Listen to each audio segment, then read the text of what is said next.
just need some time now to get things clear now, to get rid of my doubts, to get rid of my fears. I just need some time now to get things done now, the things I love, things I want. I do what's best for me, what's best for you. But if you fall, who's next to you? I do what's best for me and best for you. I know it hurts 'cause I'm hurt too. I need another you.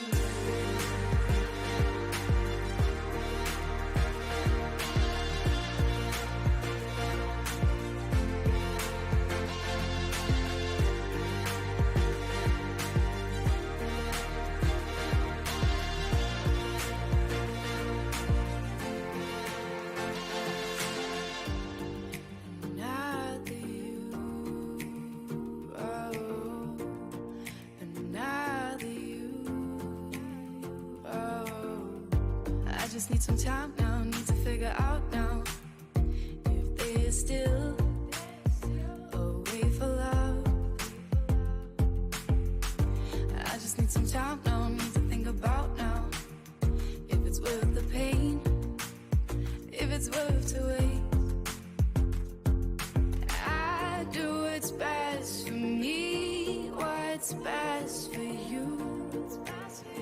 But if you fall, who's next to you? I do what's best for me and best for you. I know it hurts 'cause I'm hurt too. I need another you.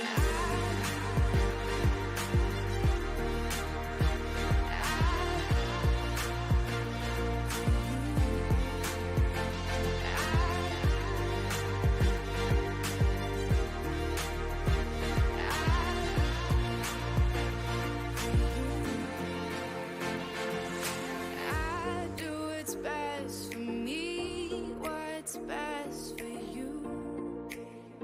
But if you fall, who's next to you? I do what's best for me and best for you. I know it hurts 'cause I'm hurt too. I need another you.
Ladies and gentlemen, welcome to Raven Gaming, the Poro Kingdom League.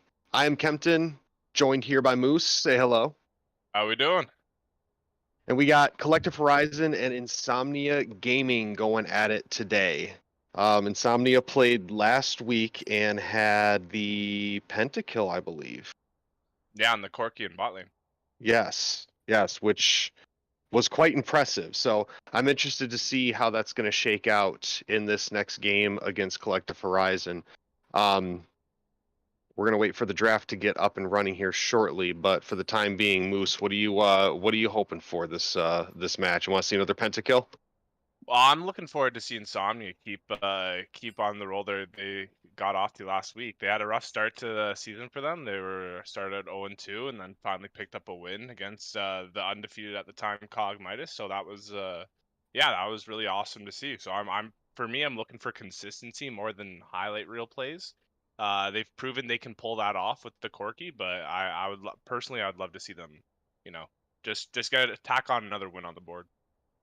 Yeah, that would be nice to see them go 0-2 and then turn it around to come back and even it up 2-2.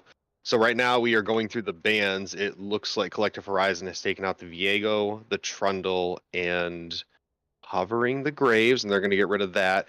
Janna, Caitlyn, and a Wukong on the side of Insomnia Gaming going into the first picks. And Collective Horizon has the first one coming up. I mean, with the trend that we've seen, you probably think they're going to go with like a jungler or a mid laner. It seems like in the first couple of weeks of the league here is that jungle's been incredibly high prio, but it looks like they're gonna actually blind Ornn top, which is never a bad lane to pick up. Yeah, as long as he plays safe and you get to that end game, the buffs that he gets from your items is going to be pretty massive as long as somebody else on the other team isn't crazy fed. Yeah, it looks like they're trying to keep him safe too with the bans they pulled off. They target ban 3 junglers and even like a flex top laner with Graves. So yeah, it looks like they're attempting to keep him safe, not necessarily banning a lot of lane counters, but banning aggressive Oh, junglers with gank setup. I like the Mordekaiser though. Being able to pull anybody, but even top lane, being able to pull Ornn out, it's kind of a perfect counter alt because you can't use the Ornn alt in the Mord alt, can you? No, you can't. But Yep. the interesting thing is though, is that Ornn does, if played perfectly, counter Mordekaiser's ult, because Ornn's unstoppable charge, if Mordekaiser queues up his ultimate on him, it breaks it entirely and puts Mord's ult on cooldown. So Ooh. it is a mechanical thing. You do need fingers for it, but it is used to block that. Well, we're gonna have to see how they play this one out. And the Alistar coming out for the second pick on Insomnia Gaming side, I definitely don't mind that. That's some good CC and knock up there. Xayah coming out on the side of Collective Horizon. I'd like to see the Rakan. Not to say that she can't be played with somebody else, but yeah, they might pick something different, and they're going to go with the Talia. I'm Ooh. gonna assume. Oh, I mean, could that be a support? It could be, but since the rework, since Talia's little mini rework she had, she's been mostly I've seen her mostly in mid lane, for the rework on her Q. So I wouldn't imagine she would be support, but I mean, hey, I've been surprised before. Well, the Ezreal coming out on the side to go up against the Xayah. Going into the second phase of banning now, Insomnia has gotten rid of the Karma, so they're not concerned about that Talia being support. Probably going to be a mid laner or a jungle. First pick for Collective Horizon is going to be the Zoe. Definitely not a bad choice. She can be toxic. And the Rakan getting taken off the table. Kind of saw that coming. Can't not expect that. We have to And the remember last too that ISM their Mordekaiser's a flex pick. It's not necessarily going into the Ornn because last week they played Mordekaiser jungle. That's true. So we have to keep that in mind here. It is obviously a tank shred pick, so it's going to be able to burn through Ornn pretty quickly. But if they wanna bring a ranged top laner into this, they definitely can. That's a good point. That's a good point. The Ari following out the bans on Collective Horizon, and Insomnia is going to pick Xerath. Yeah, I'm assuming that's for its mid laner. That's a shock. That's a shock to me. I haven't seen Xerath in competitive in quite a while, but he's your typical artillery mage. He can farm safe, just incredibly prone to ganks. He doesn't really have much to stop that. Well, let's see what Collective Horizon chooses. The Yasuo to try to come in and take over that. They're going to take their last pick, and Insomnia Gaming will have the final of the entire round here. So now we're going to see what the support's going to be. Yeah, I actually like the Yasuo pick here. It kind of fits what they're trying to do with their comp with Talia knockup and Ornn knockup, as well as it kind of counters Xerath in the mid lane with his wind wall.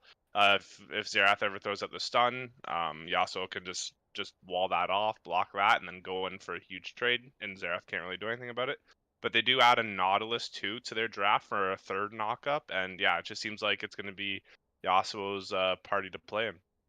Yeah, absolutely. A lot of CC coming out from the side of Collective Horizon, and I mean, not to say that Insomnia doesn't have it as well, but there's a lot more coming over from the side of Blue. The Olaf going to close it out, and he's going to be the jungle. So that Mordekaiser is going to go top against the Ornn. Yeah, I don't mind the pick. Any jungle that brings CC into something, Olaf is going to do really well against. He just once he hits 6, he goes berserker and then just it can't be stopped whatsoever. So I like that. It's definitely a more advantageous matchup. Plus the Mord can do some tank shred onto the Ornn. So it's definitely an interesting matchup here. But I just don't see a world in which Yasuo ever isn't able to get off a multi-man ultimate in a team fight. So I don't see anything that can really stop him. Well, based off of what we're seeing here right now, who do you think's going to come out on top? What is a percentage choice that you're giving? I would say if Yasuo can get his hands on a QSS or brings cleanse, I don't know if cleanse gets him out of mortal. I don't think so. But if he can get his hands on a QSS, basically that's the only way Collective Horizon loses the fight, because Yasuo and Xayah are most of the damage coming into this. So if Mordekaiser gets an ult off on Yasuo and takes him out, I would say it's a pretty advantageous fight for ISM, but you can counter that with 1,300 gold of a purchase. So I would say I'm leaning more towards like a 70-30 here for Collective Horizon. Their team fight's just better. I was gonna say I can agree with that. I just like the comp that they have, being able to have the knockups that they are, being quite aggressive too, as it is. If they, and like you said, it's going to come down to the item as well. If the Yasuo can get a QSS to get out of the Mordekaiser ult, even the Xayah might want to consider that, because that's a good portion of damage depending on who's taking the lead. If one of them gets fed, they may want to focus it. Yeah, the only thing I would be concerned about for Collective Horizon would be the Ezreal Xerath combo. Like that is a lot of poke, and Yeah. almost all of the champions, literally all the champions are incredibly short range for Collective Horizon. Even Talia is a short range mage, so she has to get pretty up and close, and to even like enter a team fight, you're gonna have to eat a lot of Xerath and Ezreal like poke damage. So the only way ISM essentially wins this is if they can slow down team fights and elongate them and allow Ezreal Xerath to get damage off before Olaf and Mordekaiser can go in and clean up fights. But it's really hard to play around a poke comp. It's a much harder It is. degree of difficulty. Yeah, and especially with what this is, thinking about it now, they almost kind of want to play a peel and counter engage unless they can catch out Collective Horizon. It seems smarter for them to just kind of step back and let Xerath and Ezreal do the poking and wait for them to either overstep, get out of position, or try to do some sort of engage that you can try to turn around on. Yeah, that's where the Nautilus Ornn come into play really well there. So if ISM ever steps up in any way, you have the Dredge line from Nautilus and then the Ornn engage. So that they have good tools to start a fight, but they also have good tools to follow up on and engage from ISM. So they have peel, they have fight starting. They don't lack tools in fights. Whereas when I look at ISM, like sure you do have Alistar peel and you have Mordal, but Like Olaf isn't a peel champion. Like it just doesn't happen. So they have far less tools and a much higher degree of execution that they have to play towards. Yeah, there's going to be a lot more challenging for them to come through on this. Well, the game is going to start up here shortly. We're going to leave you guys on a short break. We will be back in a little bit, and we're going to start game 1 to end out this week. Stay tuned.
And we are back, ladies and gentlemen. Game 1, Collective Horizon, Insomnia Gaming. Let's go. Moose, you think we're going to see a level 1 invade? Looking at the team comp from Collective Horizon here, I would say yes, but I mean it looks like both teams are 5-pointing just to start out. Anytime you have a Nautilus on your team, you always tip it. It's like the Nautilus Blitzcrank thing. Sorry. Anytime you have a hook on your team, you pretty much always want to look for that early kill. Right. Yeah, we want to play a little bit. They probably want to play a little bit safer on their side for Insomnia Gaming because, yeah, that hook for the Nautilus, and he has 2 forms of CC. If he can get a hook on you and then he smacks you, you're kind of in trouble. Yeah, it's any hook champion early, like Thresh too. Like you always want to be hunting for that early kill. It's just so much kill threat that you have at level 1 that an Alistar doesn't have. He's like an Alistar level 1 just is not a champion in the game of League of Legends. It's literally a larger caster minion, so it's you have so much more advantage. Mm-hmm. True. Well, there was a little bit going on there up near Baron, but Olaf took a couple of hits. He already backed and he's healing. It looks like the Talia is going to start top and the Olaf is going to start bot. So pathing is going to be opposite. I do want to hover over one thing here. We do have an unsealed spellbook horn, so we will be able to see multiple smites play out here come later game. As long as he gets his smite off on one of the objectives, he will have a 900 damage smite come objectives. So you typically do see it on Ornn. Once you hit 6, you switch it over to the Ignite. You have more kill threat. But yeah, that's just something to keep your eye on. Yeah, and back up top there earlier, the Mordekaiser just keeping the Ornn away from the minions and trying to push them off, being a real big bully there. Yeah, you can't really contest Mordekaiser really at all, especially level 2, because once he has his pull and his smack, that's just free passive with an auto attack, and you just and the Yasuo getting a lot of damage there onto the Xerath mid, excuse me. Yeah, he has no way of keeping Yasuo off him. Like No. Absolutely none. I guarantee you he went QW start. He doesn't even have his E stun, so it's Yasuo's world. Yeah, it's only going to get worse for him, especially if he starts getting fed. The lifesteal too. Once you see lifesteal build come into play, then it's whatever poke Xerath does get off, he just heals it back up, and then it feels really bad. Yeah, but now it looks like the junglers are going to start moving towards their lanes. They are mimicking each other quite well here. I don't think that we're going to see a gank top side, nor are we going to see a bottom. They're pushed opposite. The maps look exactly the same. It's amazing.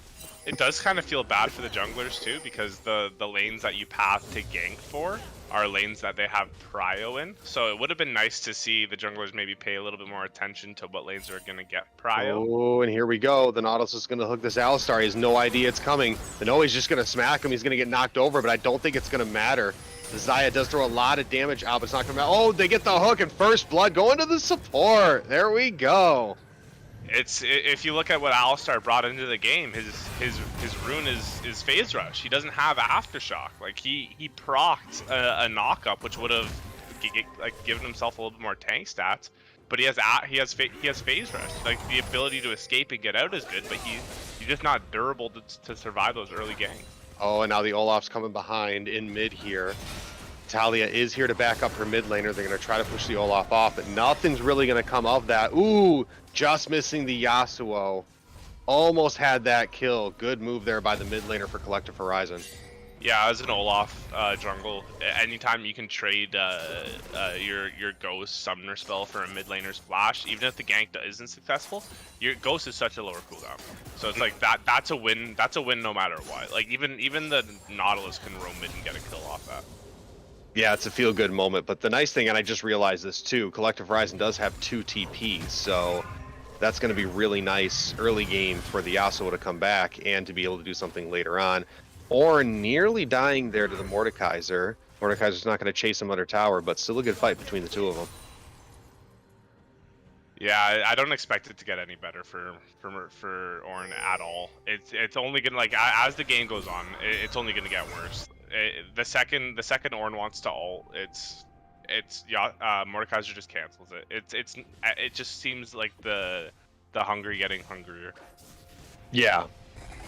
Yeah, for sure. And it also seems like the oh, but now we have moves here by the Talia trying to get on to this Mordekaiser. Very good at moving around and dodging things. Oh, but now the Ornn is here. Might try to come in and help. We're going to get the flash from the Talia. She's going to try to get away, but he is going to drop. He did have flash. He could have tried to go in for that. I'm surprised he didn't. Yeah, I'm shocked he didn't go in for that. Bot side now, though. Nice Nautilus killing the ADC, and he might try to go in. Flashes over the wall. Barely makes it out. Oh, but no, now this. Oh, what a great kill there by the mid laner for Insomnia Gaming. Great back and forth there. A lot of good fights around the map. Yeah, it's interesting as a mid laner that you're killing a support and getting a shutdown. So that's going to feel really good for the Xerath. You typically need to get ahead early to be able to have an impact at all. It obviously Xerath scales later, but to get that curve into the early mid game and have a little bit more oomph behind your Qs, that's going to mean a world of distance. That's extra health that Yasuo can't heal up once he gets leg steal. True. Oh, but now the Talia is going to try to jump onto this Olaf. Oh, she kicks him back, and the Yasuo is here trying to back up his jungler. The Nautilus is going to show up as well. Xerath comes in, but no, the Olaf is going to be in huge trouble, and a great hook there by the Nautilus. Flash over the wall, and they're going to let that go with one kill. Very good move there by the jungler, and for most of the team, honestly. And now the Olaf and Mordekaiser are trading some pleasantries, but they're going to keep their distance. Yeah, this game has a lot on the line too. If you're just looking at overall standings, if Collective Horizon win this game, they enter as the 4th seed into the mid-season tournament here that we have coming up this weekend. So like, there's a lot on the line. This isn't no gimme game for them. This has a lot riding on it. So I would look to see Collective Horizon really play on the tip of their toes here and get off to a good start, because at the end of the day, everyone wants to be a part of this tournament. No one wants to be a team sitting on the sideline watching and seeing everyone else play. Yeah, absolutely. And so far they're coming out strong. 4-1 right now, leading by about a 1k gold lead. They don't have the objectives, but they're still playing quite well. And now the Olaf's coming into mid to try to get these Yasuo. His flash is still down, but he is going to manage to make it out of that one alive. And now bot side, oh, the Ezreal getting rooted by the Xayah, and a great kill there by the ADC from Collective Horizon. Is the Ignite going to kill the Nautilus? No, I think he's going to walk away from that, and Alistar is going to run up the river. Yeah, Alistar Ezreal lane isn't drafted to fight early. It's just not. Like, I'll take a Nautilus Xayah every day of the week. You typically draft that lane to play weak side, and obviously if you look at the composition they built, they're looking for a massive advantage in the top lane. Oh, as we see some. Oh, now the Yasuo going right onto Xerath. Oh, it's not going to matter. Knocking him up and absolutely ripping him apart. And he's going to push really hard down mid lane. Oh no, but he's going to try to come in here and help his Talia out. Olaf trying to charge in, trying to get the other jungler, and he does get it, but the Yasuo is going to stick around. Now we have the Ornhorn coming in. He's going to try to knock it over to the Olaf, but it's not going to matter. Now they knock the Yasuo back into the Mordekaiser. What a great blast cone move there by the Olaf. Yeah, no, that couldn't have gone better for the Olaf there. Like, Yasuo did get a really nice kill off the Xerath, and that was exactly how we predicted that was going to play out, but it literally just free dessert for the Olaf. You couldn't have asked for that. He played that perfectly, hit the blast cone back into his team, sets him up for a nice kill, and that extends their gold lead. It is only 300 here at 9 minutes, but that's still definitely going to help them snowball a little bit. Yeah, they're going to keep moving forward. They're going to get the Shelly for that, which is going to be really nice. They're getting most of the neutral objectives at the moment, but they are still down in the kills. But I mean, like you said, as bot lane moves forward, the Ezreal and the Alistar are going to slowly get better and better as long as they don't feed that Xayah. Yeah, we did see Ezreal start full. Oh, nice ultimate hit there. Oh, great ult. They root down the Ezreal, and he is gone. What a great move by the Xayah. I think the Talia ultimate was a little overkill. That's now a massive spell down, especially with objectives here coming up soon. So I think that was a little excessive, but I mean, better safe than sorry. For sure, for sure. Now they're trying to push down bot side. The Talia is still sticking around, but now she's going to move on. The Olaf still has that Rift Herald. I don't know where you want to set this at the moment. I feel like maybe you want to try to set this top and free up the Mordekaiser, to be honest. Oh, but now we have a fight here bot side. Alistar getting really, really low, but he's going to get away, and they're going to let that slide. But yeah, I think go ahead. top side. I was going to say top side. I think that's the best spot for it. No, I agree. It's your only winning lane. You have your mid and bot lane are hemorrhaging gold at the moment, and you obviously have a Mordekaiser who almost pulled off a 2v1 kill on the Talia. So if you give him that extra little like 320 gold or 400 plus gold if he gets multiple plates here, that those 2v1 plays where he just misses out on kills, he's gonna convert those. So. I think it's a no-brainer for me. He has to make sure he gets it off. Yep. Yeah, and you'd be coming up, what, 3 minutes short of unleashing your teleport, so that's going to be perfect. And ooh, I don't think that Talia knows that she's got vision on her. Yeah, Ezreal's going to play safe on that one. Yeah, as he should. I mean, look, he's 5 procs away from getting his call. He's really close to Divine. I'm certain he's gonna go Divine here. So he's at this point, like those Qs already hurt. You just gotta farm it out till you get your 5 CS proc. Like if you have to base before that, it's gonna feel really bad. Yeah. Oh, and now they're gonna try to come in with the blast cone. They're going to let it slide. I wonder if they're going to try to start this Drake up. They do have the advantage in numbers. The vision is relatively even with not a whole lot going on there. Bot lane's trying to get in, but nothing's going to come of that. They might have to let this Drake go. Yeah, it's the same problem that Collective Horizon faces for this game. They do have the superior teamfight tools. But when it comes to objectives and contesting them, they do have to walk through Ezreal and Xerath poke. So if they don't close the gap quickly and get in there and actually contest the objective, they're eating free poke that they can't trade back. Yeah. Now the Yasuo trying to throw as much damage as he can onto the Xerath. He's gonna bail out. I'd be taking more damage.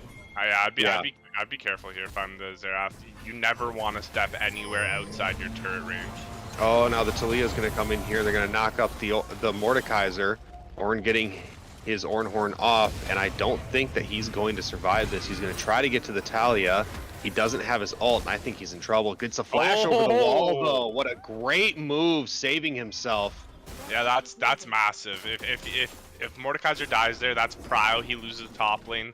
Now all of a sudden he just bases, and it's actually going to stay, but he could reset TP. Rift Herald's going to be summoned here in the bot lane. That is going to bring in a TP from the... who was that? He canceled it. Yeah. The Mordekaiser canceled that TP. What a great move. That would have been a changer there. I don't like... Oh, wow. Ooh, okay. The Yasuo getting caught out by the Olaf. Yeah, Felipe said this is my jungle. But what I was going to say... oh my god, I can't talk, guys. Nope, they're going to let this one slide. They might try to tower dive him here. Yep, the Talia is going to be coming in. Ornn's trying to force him away from his base. They're throwing as much damage as they can. Oh, he gets pulled right back in, and he's surviving for right now. Talia getting absolutely dunked on in a 2v1 with less than 25% health. Who is this man? That was absolutely insane. If he had... That's just what Mordekaiser does. He has the sustain. He already has an Omnivamp built in his kit. He has the Null Magic Mantle to sustain the dual magic threat coming from the Ornn and the Talia. So he's not squishy at all. Oh my god. Oh, now the Xayah is going to get rocked. And this game is just turning around for Insomnia right now. It's honestly, look at the gold. The gold has swung in such a big favor for them. Oh, no, but now we got to charge right onto the Nautilus, and they're going to get another kill there. Oh, but the Alistar, the Ignite, that's unfortunate, but I'll still take 2 kills down bot lane. Plus a turret. Yeah. So this is, I was going to say before the shenanigans happened top lane, I would have liked to see the Ezreal build Divine Sunder here just to do the extra damage to the as we're gonna get a pause here. So just to continue my thought, the Divine would allow him to do extra damage to the Ornn and the Nautilus.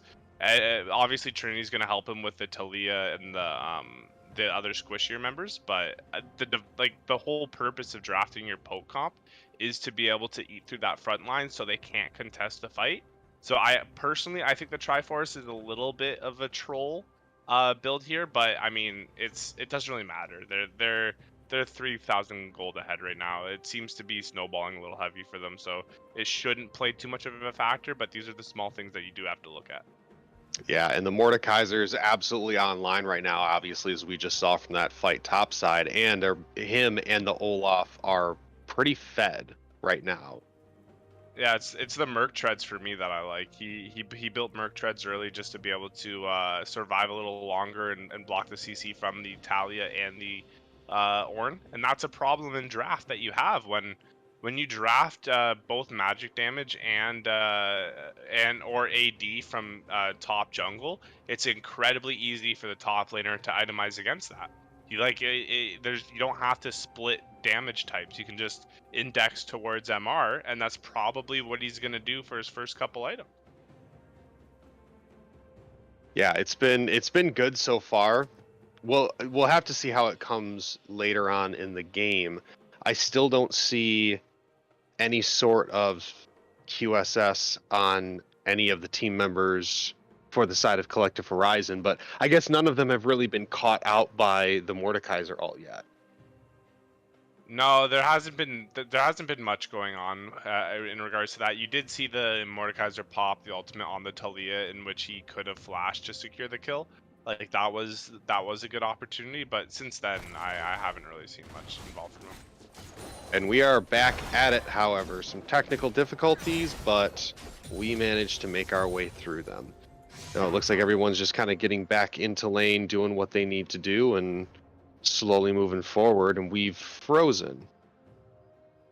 Yeah, seems like the technical difficulties followed us out of the pause here. I stand corrected. We'll see what's going on here shortly in a bit, folks. Looks like everyone kind of spread out, and we're back at it. Look at that. Watch us go. Yeah, we're going to see Mordekaiser here continue to apply the pressure. He's got a 40-plus CS lead in the top lane. He has vision set up, too, in the enemy's blue side quadrant. You can see that that ward in the blue brush.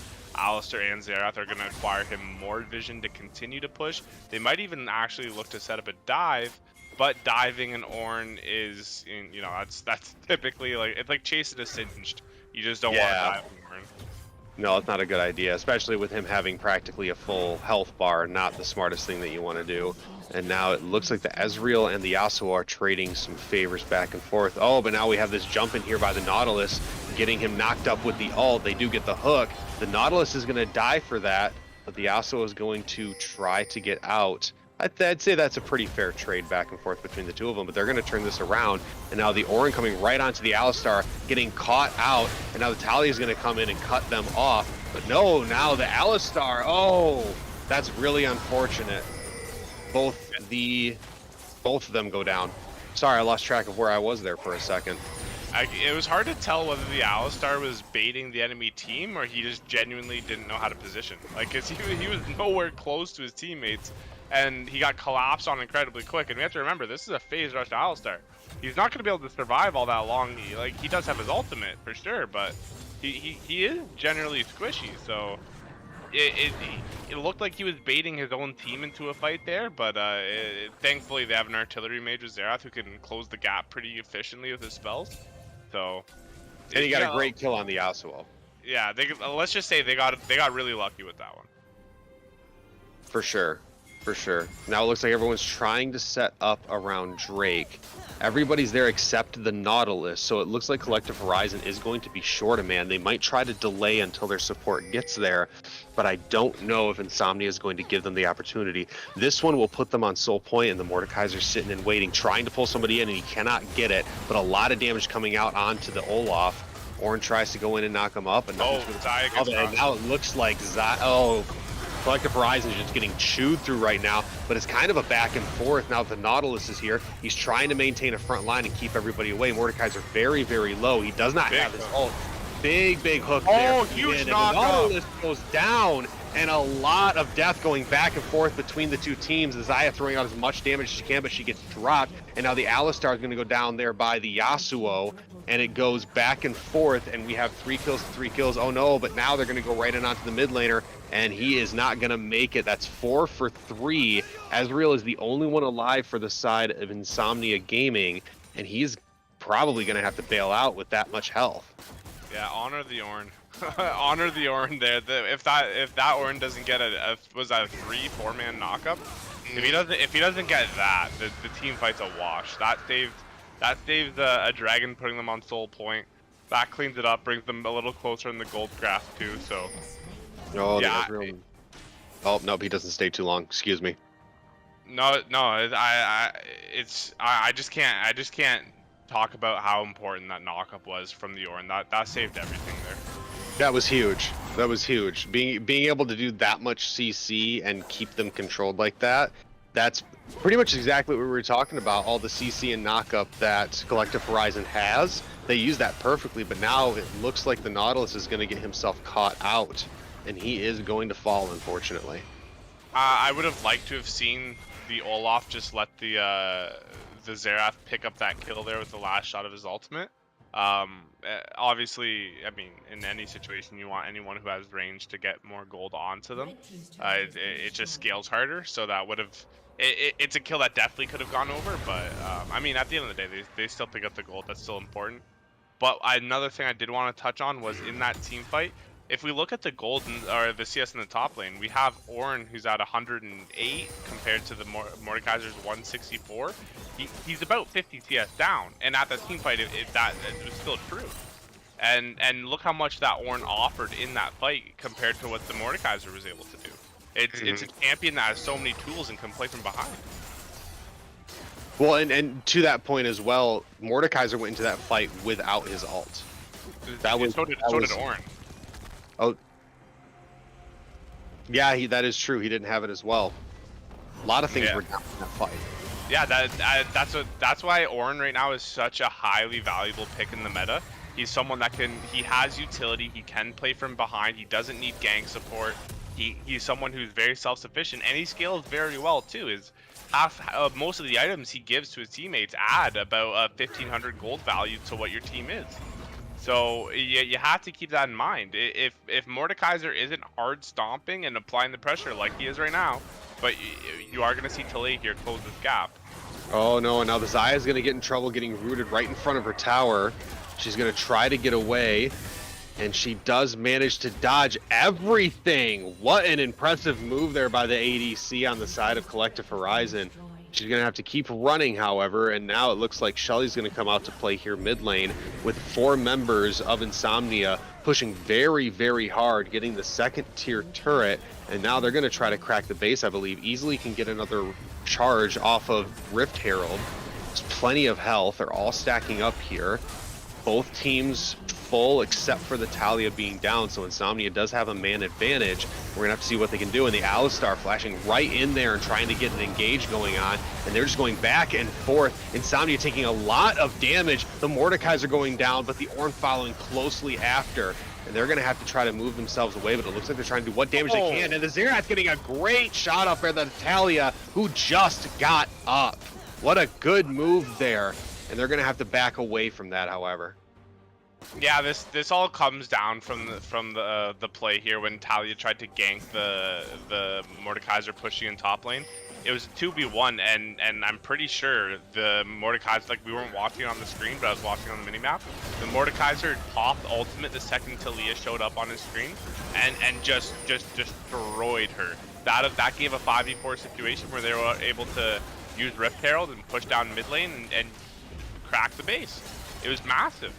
Oh, now we got a teleport coming here for the Baron. Mordekaiser's going to try to keep the front line going with Alistar, and that's going to be a pretty easy Baron for the side of Insomnia Gaming.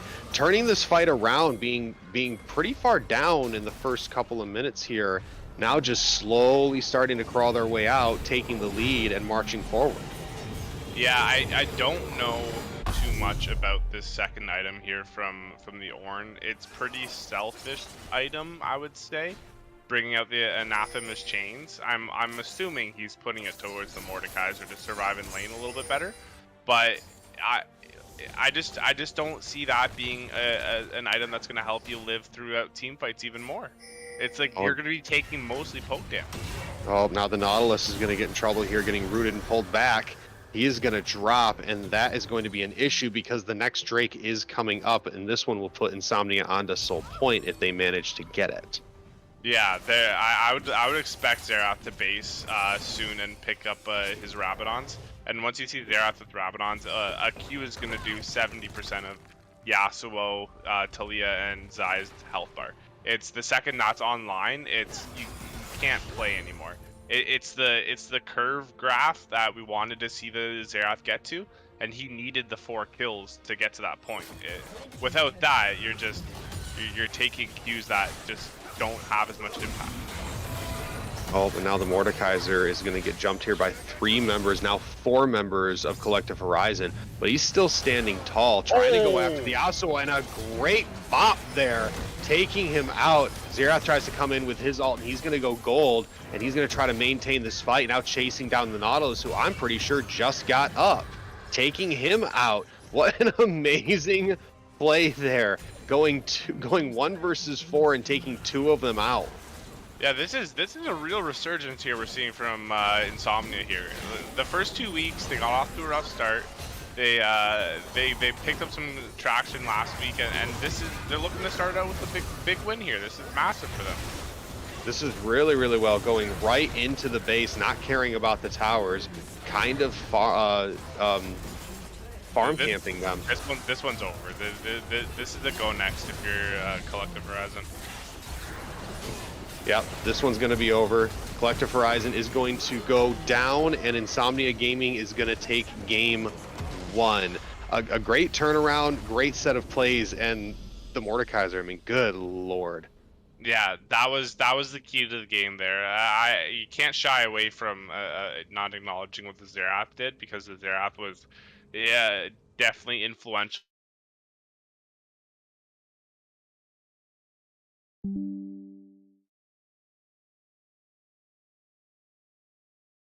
Almost turned around a gank that would have picked up a kill for himself, but it just an absolute dominant performance coming in from the top lane, and without that, you don't have nearly the pressure to get you through to mid game as what you would have had.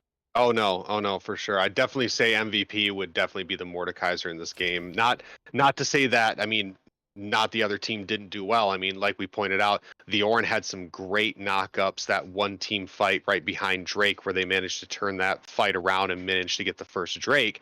That was a great move by him. The team followed that up well. They played pretty good. They just got outmaneuvered a little bit. Yeah, it got to the point where they were getting smacked with their wallets late game. It was absolutely impressive dominance playing around the map there.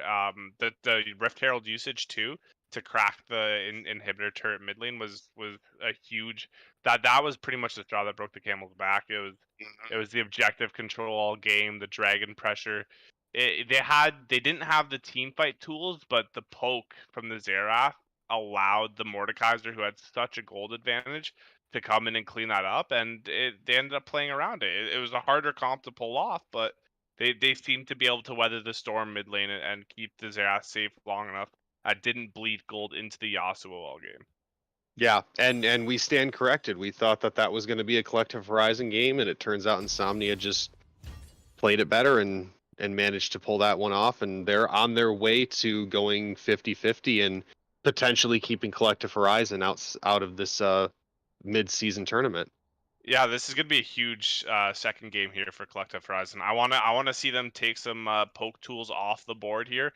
I want to see them force Insomnia to fight their fight and not draft a blind pick top. I'd like to see more flex picks come into the game. Yeah. I just typically you never like seeing picks that are forced to go into a lane early on that you can't move around, it breaks your back a little bit in draft. For sure. For sure. Well, we're going to take a short little break here, folks. We will be coming back in a little bit for game 2. We're going to let the teams get set up, take a little breather, and we will be back shortly.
Stop yelling at me.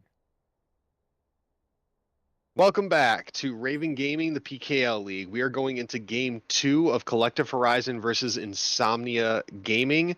Insomnia taking Game 1, coming back after kind of having a pretty weak early game, but that Mordekaiser, man, just turned it around. The Ezreal came online. The Xerath was starting to do well. It was quite the game. Yeah, Mordekaiser was the bridge to the late game for the Xerath and the Ezreal. Because typically in League, if you have 3 losing lanes, that's not really going to go well for you. They had a losing mid and a losing bot lane that was pretty impactful on the early game.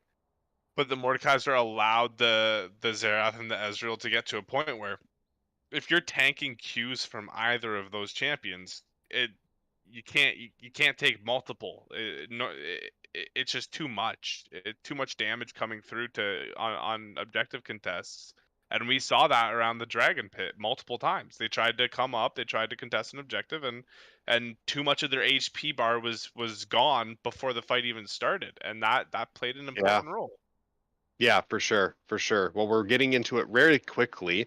Karma, Caitlyn, Janna coming out from the side of Insomnia, and Trundle, Viego, and Olaf coming out on the side of Collective Horizon. First pick was a Wukong, and now we have the Lovers bot lane, Xayah and Rakan. So they chose to pick the Rakan. Do you think that they were banking on it not being banned last game and just chose the Nautilus, or do you think they were trying to lean towards that because they had a chance to pick it and they didn't take it? I prefer Nautilus over Rakan. I know the Xayah Rakan duo is incredibly strong, but Nautilus has so much kill threat early, where the Rakan doesn't necessarily. Plus the massive shield proc that Nautilus can have. Yeah. I prefer Nautilus in almost every situation over a Rakan, because Nautilus can start team fights and he's incredibly tanky, whereas Rakan is typically your secondary engage. You never really want Rakan starting a team fight unless he gets like the perfect flash alt W, but that's incredibly niche territory. So I'm fine with the Rakan here, but you have to draft engage to go in before him for him to be like very useful. For sure, for sure. A Twitch coming out in response on the side of Insomnia, and they're going to also pick up the Shen, which could be a flex. That could be a bot lane support Shen. And it looks like Collective Horizon is going to finish off with a Sejuani. Haven't seen her much, and I don't think she's very meta right now. She is what you need though if you have a Rakan on your team. She is the primary engage that she can use with her ultimate. That is massive. If you hit a primary target that you're looking to blow up, the follow up knock up where he can just ult in charm the CC'd individual and then go into the back line and then hit a knock up. That's going to be the extra tank engage that you need to have with the Rakan. The only issue is, can you fill out the draft with higher damage threats? Because we saw the Xayah last game, and the Xayah wasn't doing a whole lot. No, but she was doing quite well. She was able to dodge a lot of stuff. She dodged a lot of Xerath alts and a lot of other attempts to engage in on her. She just didn't have much of the backup. Speaking of Xerath, he goes out on the ban for the side of Collective Horizon along with the Ahri, and a Yone coming out on the side of Insomnia Gaming, and they're going to finish it off with what looks like a victor. Now we're going to go into the second round of picks. Collective Horizon having the last choice. You think they're going to go for top last or mid last? It's tough because you kind of have to pick top lane here, just because you know you can't really tell where the Shen's going, but you know they haven't picked a mid laner, so you want to hide that mid pick. That's questionable entirely. So it looks like they want to try and counter pick for top and make sure they know who's going where. But I don't know. I would have liked to have saved my mid pick here and just pick something into the Shen. It's not a bad choice, but yeah, I think that your mid laner, you want to save that for last because you want to give him as much of an advantage as you need to, especially if, I mean, at the end of the day, you don't know where that Shen's going to go, even if it's top or support. If you can pick somebody that might be able to balance out against the Shen, or somebody who blind picks your counter for it. Yeah, I'm concerned. I'm concerned about showing the Vigar here because now, like Vigar into Kassadin, like Kassadin, the wall doesn't stop Kassadin No. like at all. Like there's nothing there's nothing that you can do about that. So I would have preferred because like there are tons of things that can put Kassadin in the dirt early, like an auction that's incredibly oppressive that could come out.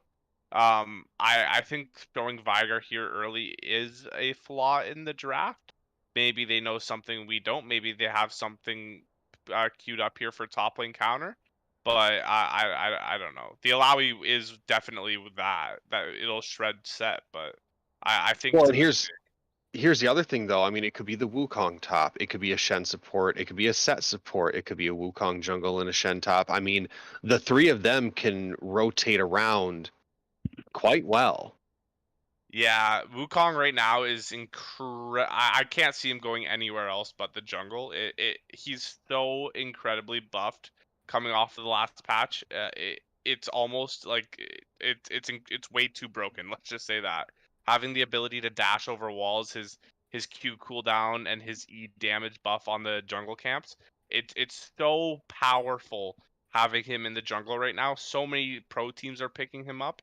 I seeing him, I just know he's going into the jungle, and yeah, I prefer it that way too. I think the Alawi on R5 here for Collective Horizon is a very good pick into the set.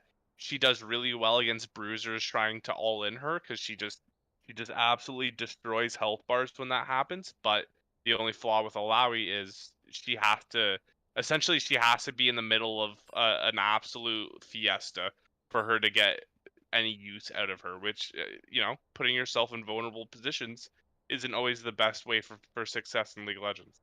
Right. Yeah, Insomnia is just going to have to play smart around avoiding that Alawi.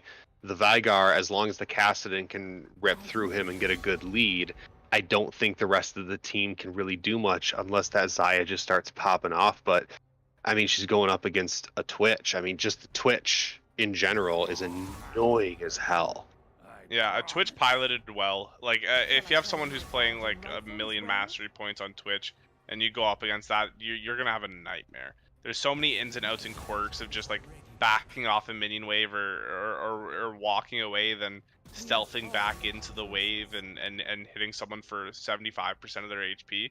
There's so many little innuendos that can occur within a game that Twitch is involved in, and it's just a nightmare. Invisible champs are just broken. They hurt. They hurt. They hurt a lot. For sure.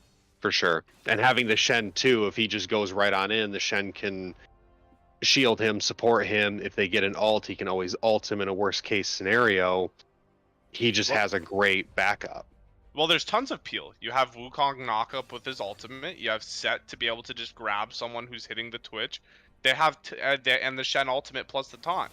They have tons of peel for the Twitch. They don't have a true front line. I know Set can build and get pretty tanky, but you do want some damage items as the Set to come through. So that does take into he's not a true tank, but they have tons of peel options for the Twitch. So it's not going to be easy to take him down. And you have no backline access from Collective Horizon. They have like the only real kill threat is a Sejuani ultimate, but you're going to have a Shen, Wukong, and a Set sitting in front of that ultimate to block it. Like I genuinely don't see a way in which the Twitch can die unless the Twitch is positioning in an incredibly aggressive way and walks past his front line.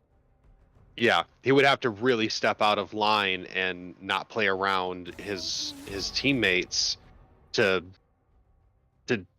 be able to die like that. I mean, even if he gets caught out too, but he can always try to get away. I mean, he's pretty slippery as it is.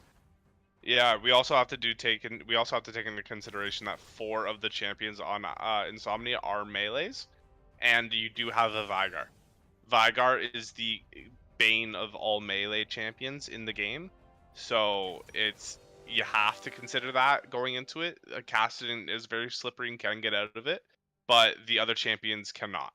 So Yeah, Right. like if the baby cage is used efficiently, and honestly, I would be maxing it second if I was Vigar, just to get it on a slower, on a faster cooldown.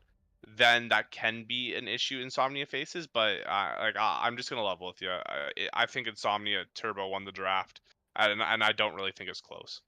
Yeah, I at least for the last half, they definitely won the draft once the Vigar. I think that was the turning point. There was showing the Vigar and giving the priority to the top. But hey, for all we know, the top lane Alawi could pop off, Well, and once I'm again, we could be wrong. I'm expecting the Alawi to win in lane. Like, don't get me wrong. I'm expecting the Alawi to build up a small CS gap over the set. It played well, but come mid game, I genuinely don't think there's anything Collective can do unless Sejuani hits a god tier ultimate and Rakan can follow that up. Sure. I think it's almost borderline 80-20 for Insomnia. Yeah, yeah, they'll have to play. They'll have to play really well and catch out Insomnia. Yeah, they have to make every step count on the side of Collective Horizon. But we're going to take a short little break. We'll be back shortly with Game 2.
And we are back, ladies and gentlemen. Game 2, Insomnia versus Collective Horizon. Insomnia is up 1. We have switched sides, and we are at it.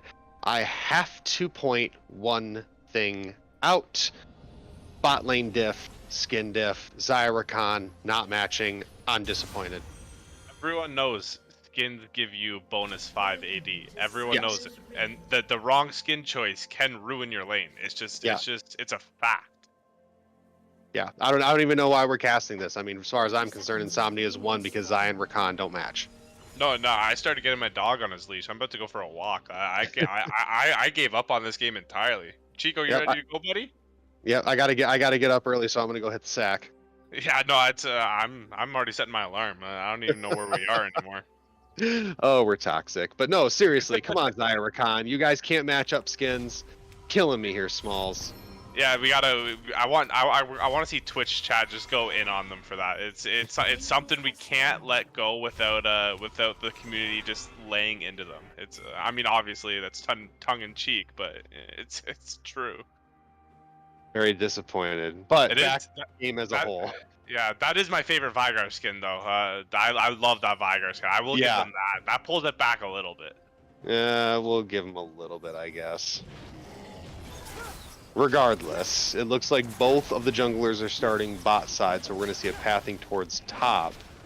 I don't know if we're going to see ganks up there. I almost feel like they need to leave Set and Alawi to their own devices, but if they catch somebody out, it's probably... We could have a 2-on-2 fight up there. It's incredibly volatile lane. I do understand why the junglers want to path up there. You do see Wukong rushing to get there as fast as possible. If you're looking at clear-wise, Sejuani's doing your more standard, typical full clear, while Wukong cleared his red buff with the assistance of his bot lane, and just immediately passed to his wall. So it looks like he's trying to do the quick level 3 clear, not the most efficient, but it will allow him to get to top lane about 30 seconds before the Sejuani can ever contest. Yep, and he's going to have to get up there quick, and it looks like the Kassadin's already on top of it, throwing out a ward to definitely see how the Sejuani's pathing, but she's going to try to come towards mid, it looks like, and get in on the action onto the Kassadin. Oh, and they do try to jump in. They get the cage. She's going to try to jump in, and the flash over. We do have a first blood down bot line, and it looks like the Lovers duo took first blood, and it's the support again, however. Yeah, that is impactful. The 400 gold is really nice to go over to the team, and it will show a gold difference on the graph. But I mean, that's just an extra Kindle gem for Rakan. That's not entirely hard to play around. It does suck. It's not going over to the Xayah. Yeah, you really want that on your ADC. I mean, as a support, I've made that mistake before. Sometimes I just have to because I have no choice. But at the end of the day, you kind of feel bad when it's like accidental and you're like, ah, crap, you wanted that. My bad.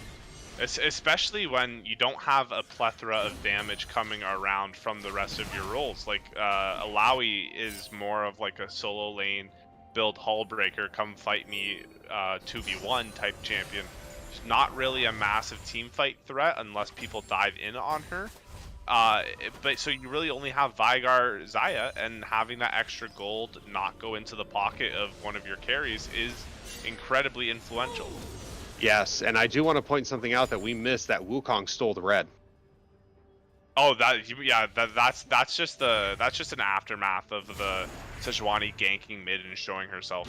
If she doesn't show mid, that's the Wukong never even contest that top side. I mean, you can't really say wouldn't, because they did have a ward on it from the Kassadin going up top to the jungle camp, but it's far less likely.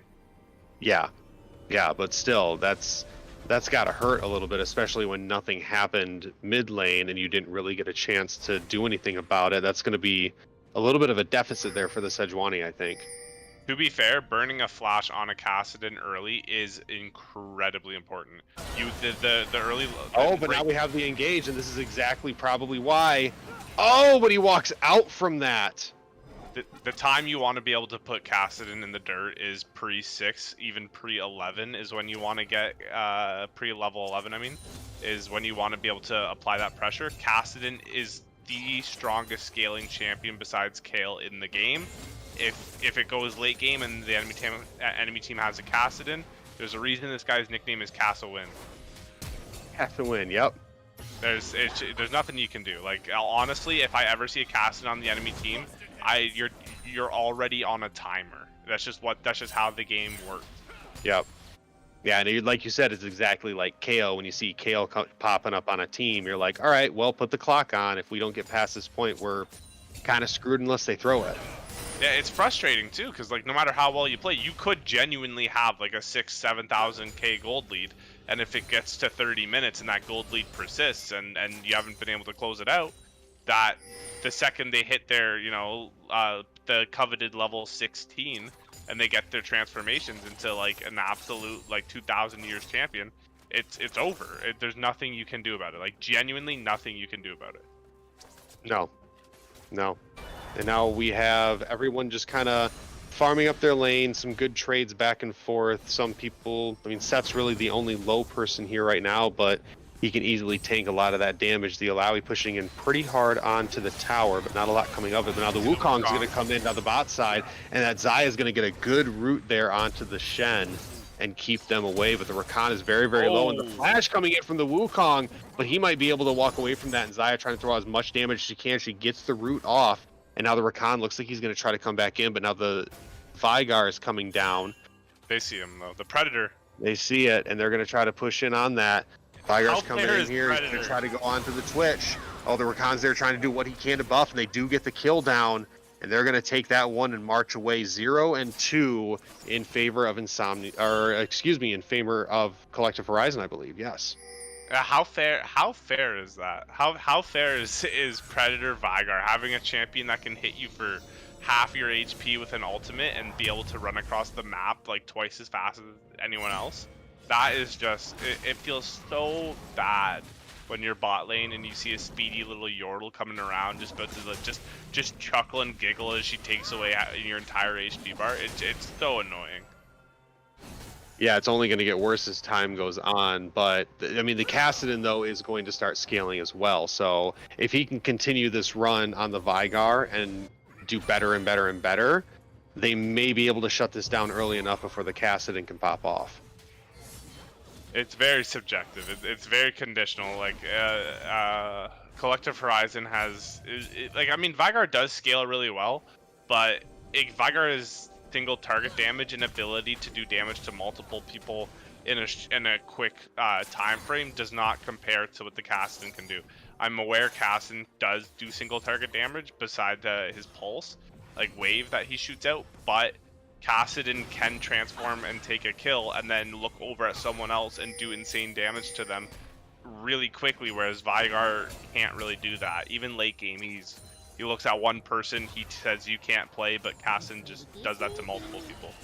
This might be a problem here. The Sejuani is down bot side. The Rakan taking a lot of damage, getting down by the turret, but the Xayah throwing out a lot herself. And she takes out the Twitch. Sejuani's going to walk away with a little bit of health, but that was a great tower dive there from the side of Collective Horizon. Yeah, and Twitch is just going to miss a fat wave bot lane. He's going to miss out on a ton of CS. That's a ton of experience. He's already down a level. This is massively impactful. The Twitch that you need to scale up is just going to be so far behind. It sucks to see. He's already down 10 CS in lane. He's down a kill. Xayah is going to be hitting her level and item curve a lot faster. It's okay losing CS a little bit. It's not the end of the world, but XP is just a nightmare when you fall behind with that. Yeah, not having the levels. Yeah, she's up by 2 right now on the Twitch. He doesn't even have his ult yet. I mean, the Rakan doesn't, but at the end of the day, you much rather have that Xayah. Yeah, I also do want to path over to this top lane that we pan over to. It was an Alawi counter pick into the set. It was a pick that Collective Horizon opted into, and it's currently down about 15 CS. Once he picks up this wave, we'll be closer to 10. But that is not the result you want to see when you pick counter into a lane that you drafted for. That is typically, if you have counter pick, you want to see it up about 20 CS, up about a kill or 2 going into mid game. it is definitely a painful thing to have, especially when you gave up mid counter pick for that. Yeah, it's a feels bad moment, and to top that all off, even though you're trying to keep the Kassadin down and suppressed, look at that gold difference. It's another 20 gold difference. Yeah, there is no keeping a Kassadin suppressed when you're playing Vygar. Just. Oh no, but now the set's going to get hit really hard here, and the Lowy's going to try to go under tower to get him. The tentacles just can't quite do it though. The Shen ultimate saves him. Shen comes in, blocks a lot of the damage with that big shield. Alawi's starting to be a little bit more oppressive here, but still, this is going to be CS that the set's going to be able to pick up. Alawi's going to have to reset because she's low on mana, and you get nothing from that. Oh no, but now the Twitch is going to get rocked by the Xayah. What a great move down bot lane there. The Wukong trying to support his ADC, and now it looks like the Kron's going to try to go in. He's going to ult, keep him right in place. He is going to die, and that was great by the Wukong, and he might be able to win this fight. No, but the root from the Xayah, and she rips him apart as well. What a great move. Yeah, that's part of the downfall of when a Shen has to ult away. If the Shen's playing top lane, he ults away, he loses turret's top. Or turret plate's top. If he ults away from bot lane, that's a 2v1 situation that a jungler has to fill the void for. And it just sucks. It does save you a kill top lane, but you're gonna lose pressure across the map. The second a Shen leaves the lane, he will lose pressure. Yep. Yeah, and that teleport up top there to try to get the Alawi turned around with the fact that Twitch was left alone, and it showed. Yeah, we're gonna see the Sejuani trying to get stuff done on the top side here, but oh, now we have another jump in here onto the set, but the set is turning this fight into absolute mayhem, and it looks like the Wukong's coming in to try to back up his top laner. They are ripping through the Alawi and the Rakan, both of them just absolutely getting dunked on right now, and they aren't gonna all survive as the Kassadin comes in to try to finish off. No, he's going to stay around the side of the wall, waiting for the opportunity. He comes in and picks up that kill, and now we are in trouble on the side of Collective Horizon, I believe. I'm really confused. Were you paying attention to the Alawi's ult at any point during that fight? She had ult off cooldown while she was face tanking two members of Insomnia, and her teammate was alive, and she held on to the ult as late as she could. I was going to mention that. By that. I'm very confused, and it just seems like troll.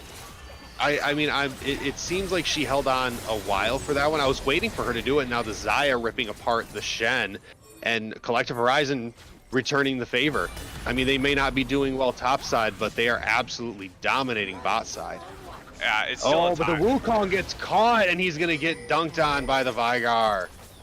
I still think it's a timer thing. Xayah is very far ahead, and she's gonna do massive work to all the individuals on Insomnia Gaming, and that is a problem for sure. And Xayah is a champion that can just torch health bars with her feather pull, but it's Kassadin that's Oh, that looks like that hurt a little bit. Yeah, Vygar baiting him right into the tower. Yeah, I'm still worried. Xayah's only ability to dodge any Kassadin damage is her ultimate, but the feather pull goes to her. So if Kassadin's able to get behind Xayah at any point, if she doesn't have flash, there's nothing that she can do. Nope, she's going to be in absolute trouble, and I think we're going to see him focusing her quite a bit. The next Drake is coming up, and it looks like Collective Horizon is trying to set up for that. They want to try to take the advantage there. They're up by 3 kills and about 3k gold, 2.5 give or take. They do have the neutral objectives, but they want to be safe with this one. Now looks like the Sejuani's going to try to go in there, but I don't think they realize that 3 members now on the side of Insomnia Gaming are there to back him up, and the Kassadin's coming in, but it looks like Collective Horizon are just ripping right through them. Kassadin trying to come in. He does get a kill onto the Sejuani, but the Wukong's going to go down, and it's out 1v3, and the Kassadin's going to have to get out of there. He might try something. Oh, he tries to go in. No, but he gets hit really, really hard. That is unfortunate. The Twitch is incredibly heavy right now. as I was having my mic problems there. The Twitch is incredibly heavy.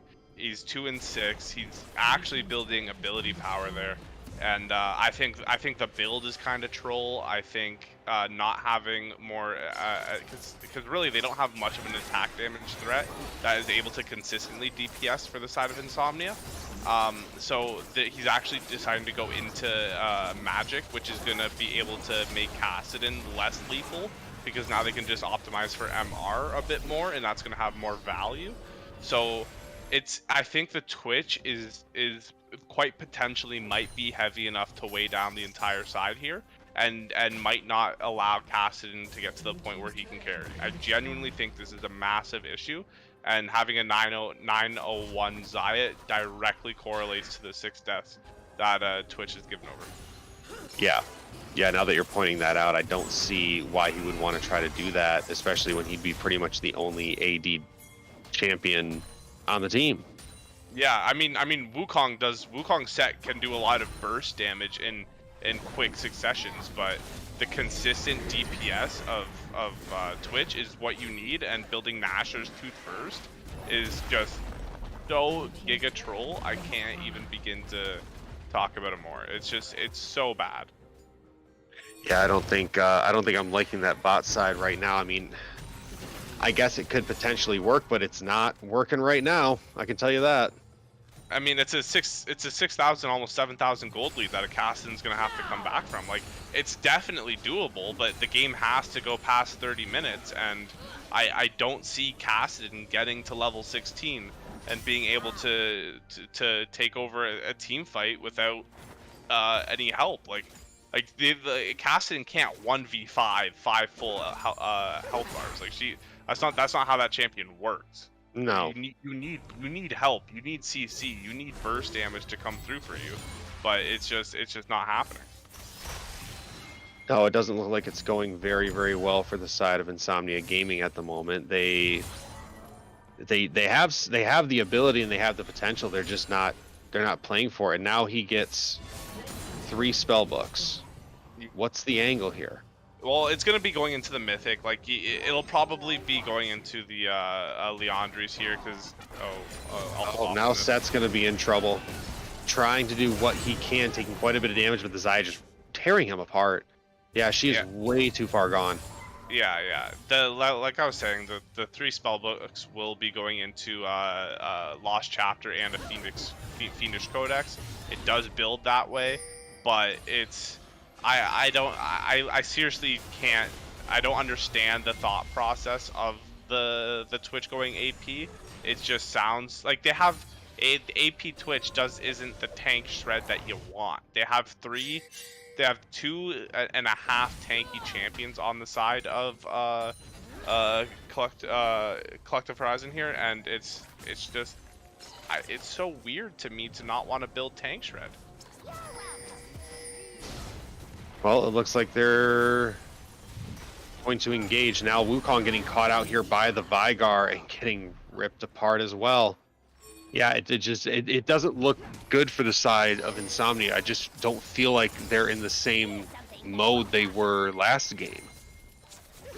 What I'm curious to see is if anyone from Insomnia told Twitch to build that way, or if this was under his own volition.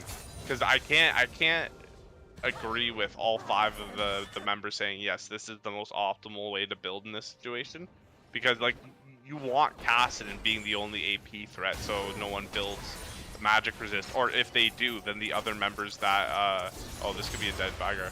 Oh, and the Vygar is going to get caught out here by the Kassadin, but he's going to have to jump out and flash, getting ulted by the Rakan, but he's going to continue to move himself away. A lot used trying to get that Kassadin. And now the Xayah is trying to throw as much damage as she can. The Wukong's going to make it out, but he's going to have to use his flash. Yeah, 3 ultimates down on the side of Collective Horizon here for 2 and a flash, or 2 and a couple flashes.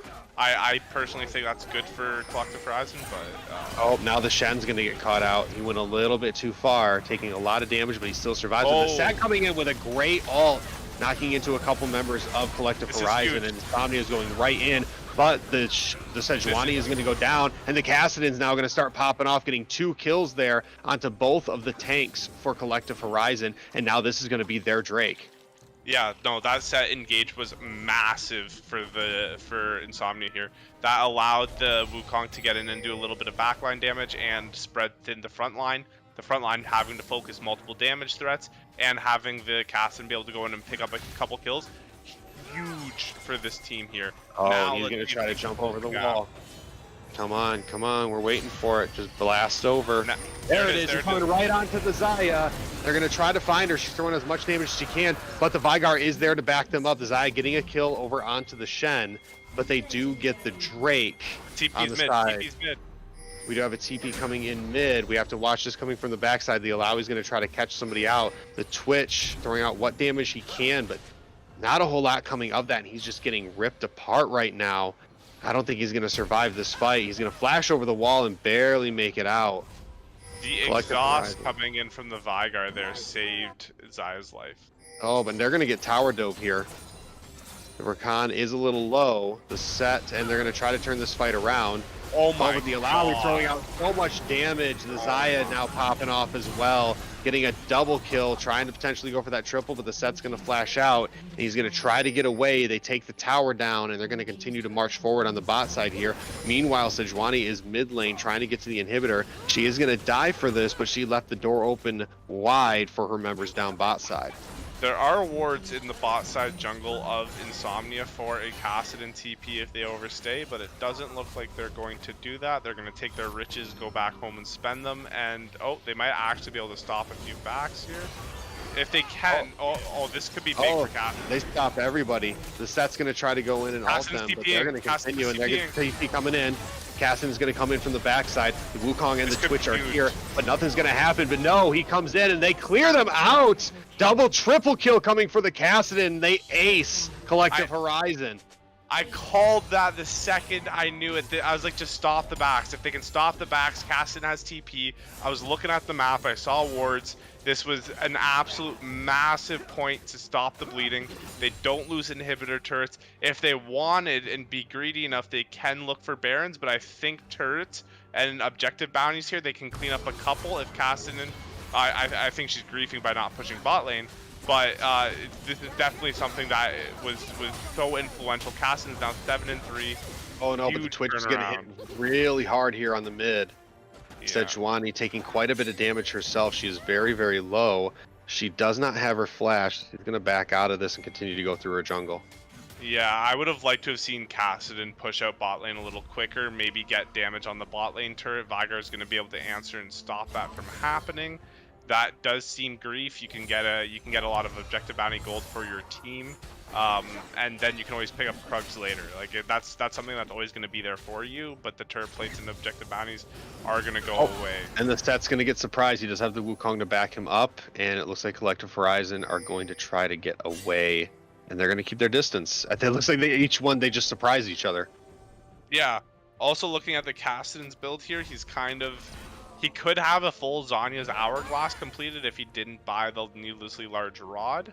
I think it is a little weird that he didn't just buy the full item right away and have the extra unique item and the stasis for extra survivability.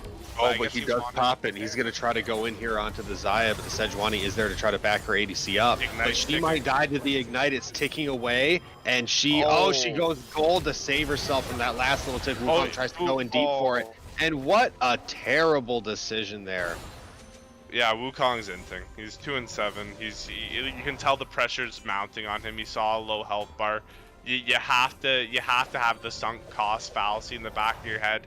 If you've already lost a little bit, there's no need to index into giving away more just because you want to etch something back and look cool and try and get a little bit back for your team.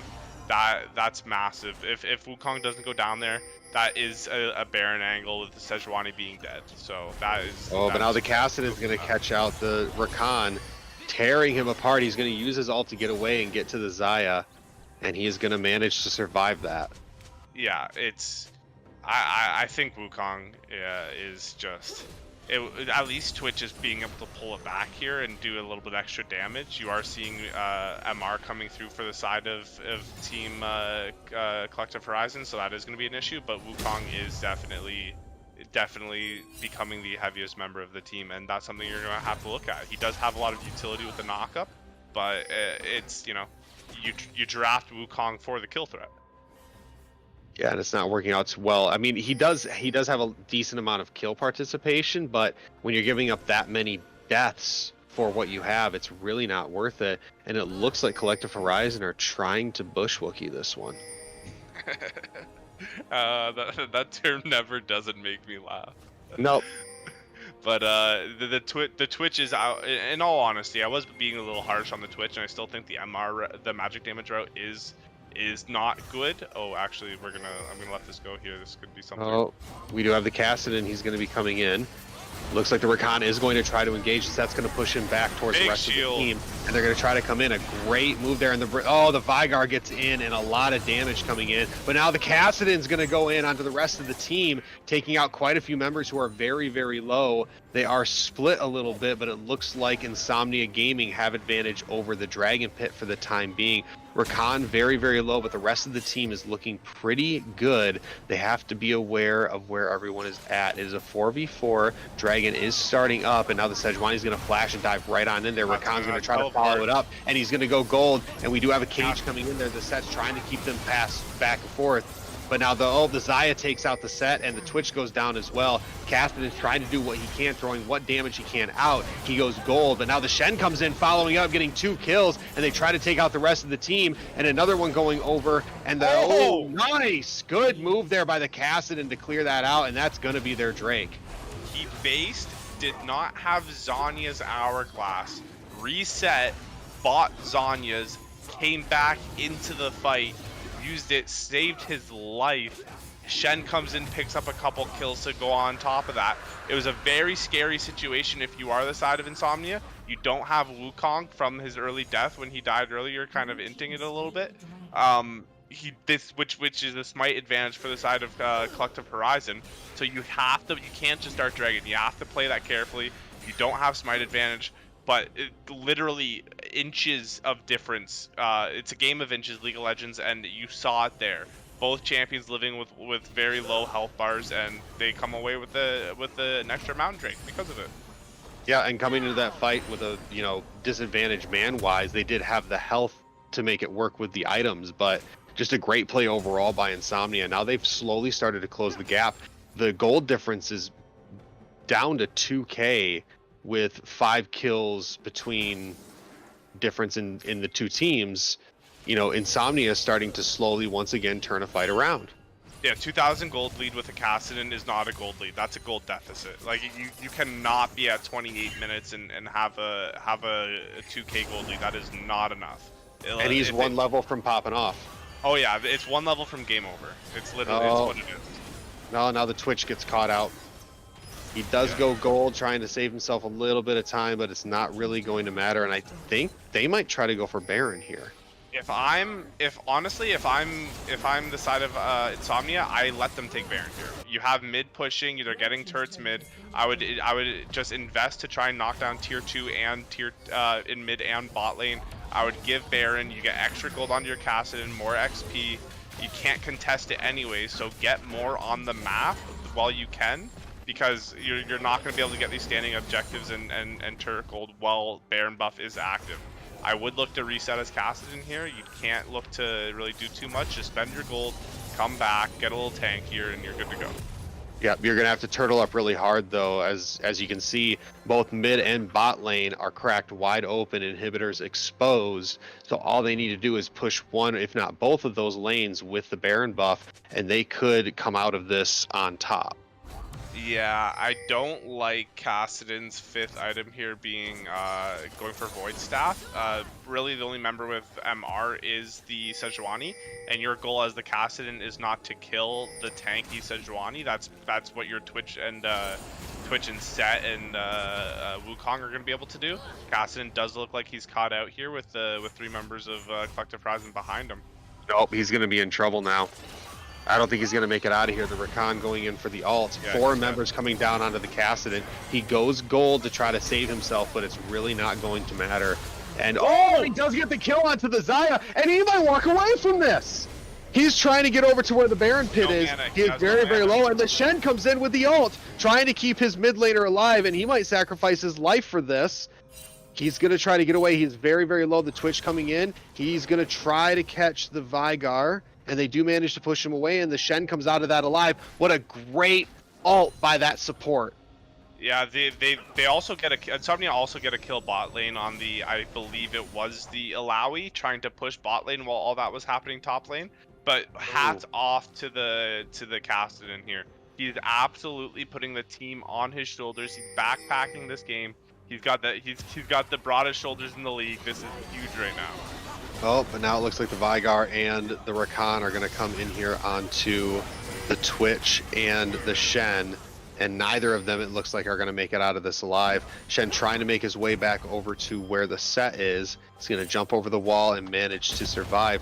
Looks like the Rakan accidentally used his stopwatch, or his Zhonya's. Yeah, a little bit of a misclick there. Everyone's been there.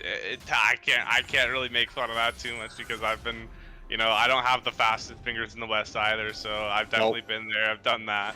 But made that mistake. But my biggest concern here, Kempton, is making sure that the other members of Insomnia aren't bleeding too much into Collective Horizon when Kassadin isn't around. We have to make sure the Twitch and the Set and the Wukong aren't playing too hyper aggressive and trying to take too much without the Kassadin present, because a 5 and 9 Twitch isn't the same kill threat when you have a Kassadin able to absolutely one-shot someone. So yeah, I mean, as we just saw with that Xayah, he was down 4-1, and he popped that Xayah quick. Xayah does now have her Guardian Angel back online. She had it for the last dragon fight. It got burnt through. Kassadin is now level 17, so I would expect him to be able to proc that and destroy that as well. But he does have his completed Void Staff, so he should be able to destroy anyone. But the Rakan's going to come in here with his ult, but the Set's going to push everybody back, and he is going to get rooted there by the Xayah, but Kassadin trying to go over the wall, but he goes gold, and he's not going to be able to survive this. It looks like he tries to get away, manages to jump over the wall, and a great move on his part. 4 members walk away on the side of Insomnia, but they are very, very low, and it doesn't look like they're going to be able to contest this dragon here. Collective Horizon trying to find some stragglers, but they are too far gone to make it worth it. And well, what happened during all of that, which is I do want to touch on. There's 2 things that kind of happened. The Set went in for the ultimate and was playing more of like a distraction piece, because if you do look at the dragon collection up at the top of your screen there, they got Mountain Dragon. They collected that during all of that kerfuffle that was happening. It's so typically how the fights have been playing out. You want to see the Set go in on a counter engage. You don't want the Set to start the fight. You want Collective Horizon to engage onto you and then have the Set pick up one of their carries and throw them back into the team. So I was a little concerned seeing the Set start the fight, and then I looked down at the bottom of my screen and I saw Wukong finishing the dragon, and it made a little bit more sense to me. It was buying a little bit of time, buying a little bit of space. They lose 1 member for another Mountain Dragon here, and that is going to be important. Just thankfully they only lost 1 member during that fight. Yeah, putting them on Soul Point may have been worth that just to die on the Set side, but now we have 3 members of Insomnia coming in here onto the Alawi of Collective Horizon, and they're just going to rip right through her, but she might be able to get the kill. I don't think it's going to matter. Oh, and the Kraken coming in with the ult, and they might be able to turn this fight around, and they do. The Alawi getting the kill onto the Set, and they're going to finish off the rest of the team. What a good follow-up there by Collective Horizon. Kassadin was not there. They did not have enough damage to chew through the Alawi fast enough. The Kassadin is your execute button. Twitch is your execute button when it comes to doing damage in longer durations, and they did not have either of those champions present during the fight, and you see how that paid off. Yep, now the Kassadin's going to try to go in here to do what he can. They pop quite a bit. He manages to get out, but he can't really do much, and the Xayah is going to get the kill onto that. Twitch goes gold, and I think this might be game over for Insomnia. Yeah, that throw top lane was so just heartbreaking to watch. Insomnia had all the tools to finish this game, and it was just they were determined to lose it in the worst way possible, and it really sucks to see. Yep, very, very disappointing. Hopefully they can turn it around and try to win game 3, but yeah, I feel like they should have had that. The biggest thing was just how much the Wukong was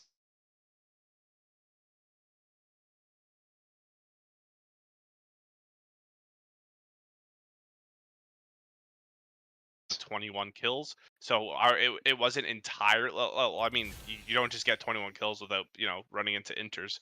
But she did play incredibly well. It was an issue with how Twitch was building. I do think not going Kraken Slayer is an incredible detriment to your team, and having Wukong play the way he did. But Xayah, in a lot of circumstances, was able to dodge a lot of conflict with her ultimate and flash being up.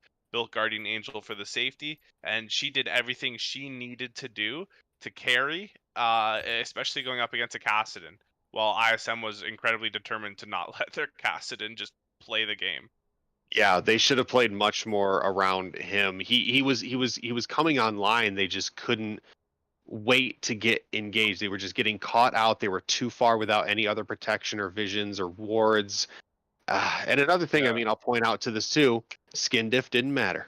Skin diff did not matter, man. That's what it was. Is I personally think the Vygar skin for what carried that. It's my personal favorite.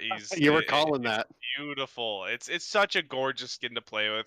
It's so funny. Like seeing all the game emotes coming out when he like does his animations. It's so beautiful to watch. But yeah, that the thing is too. You said the Kassadin was coming online.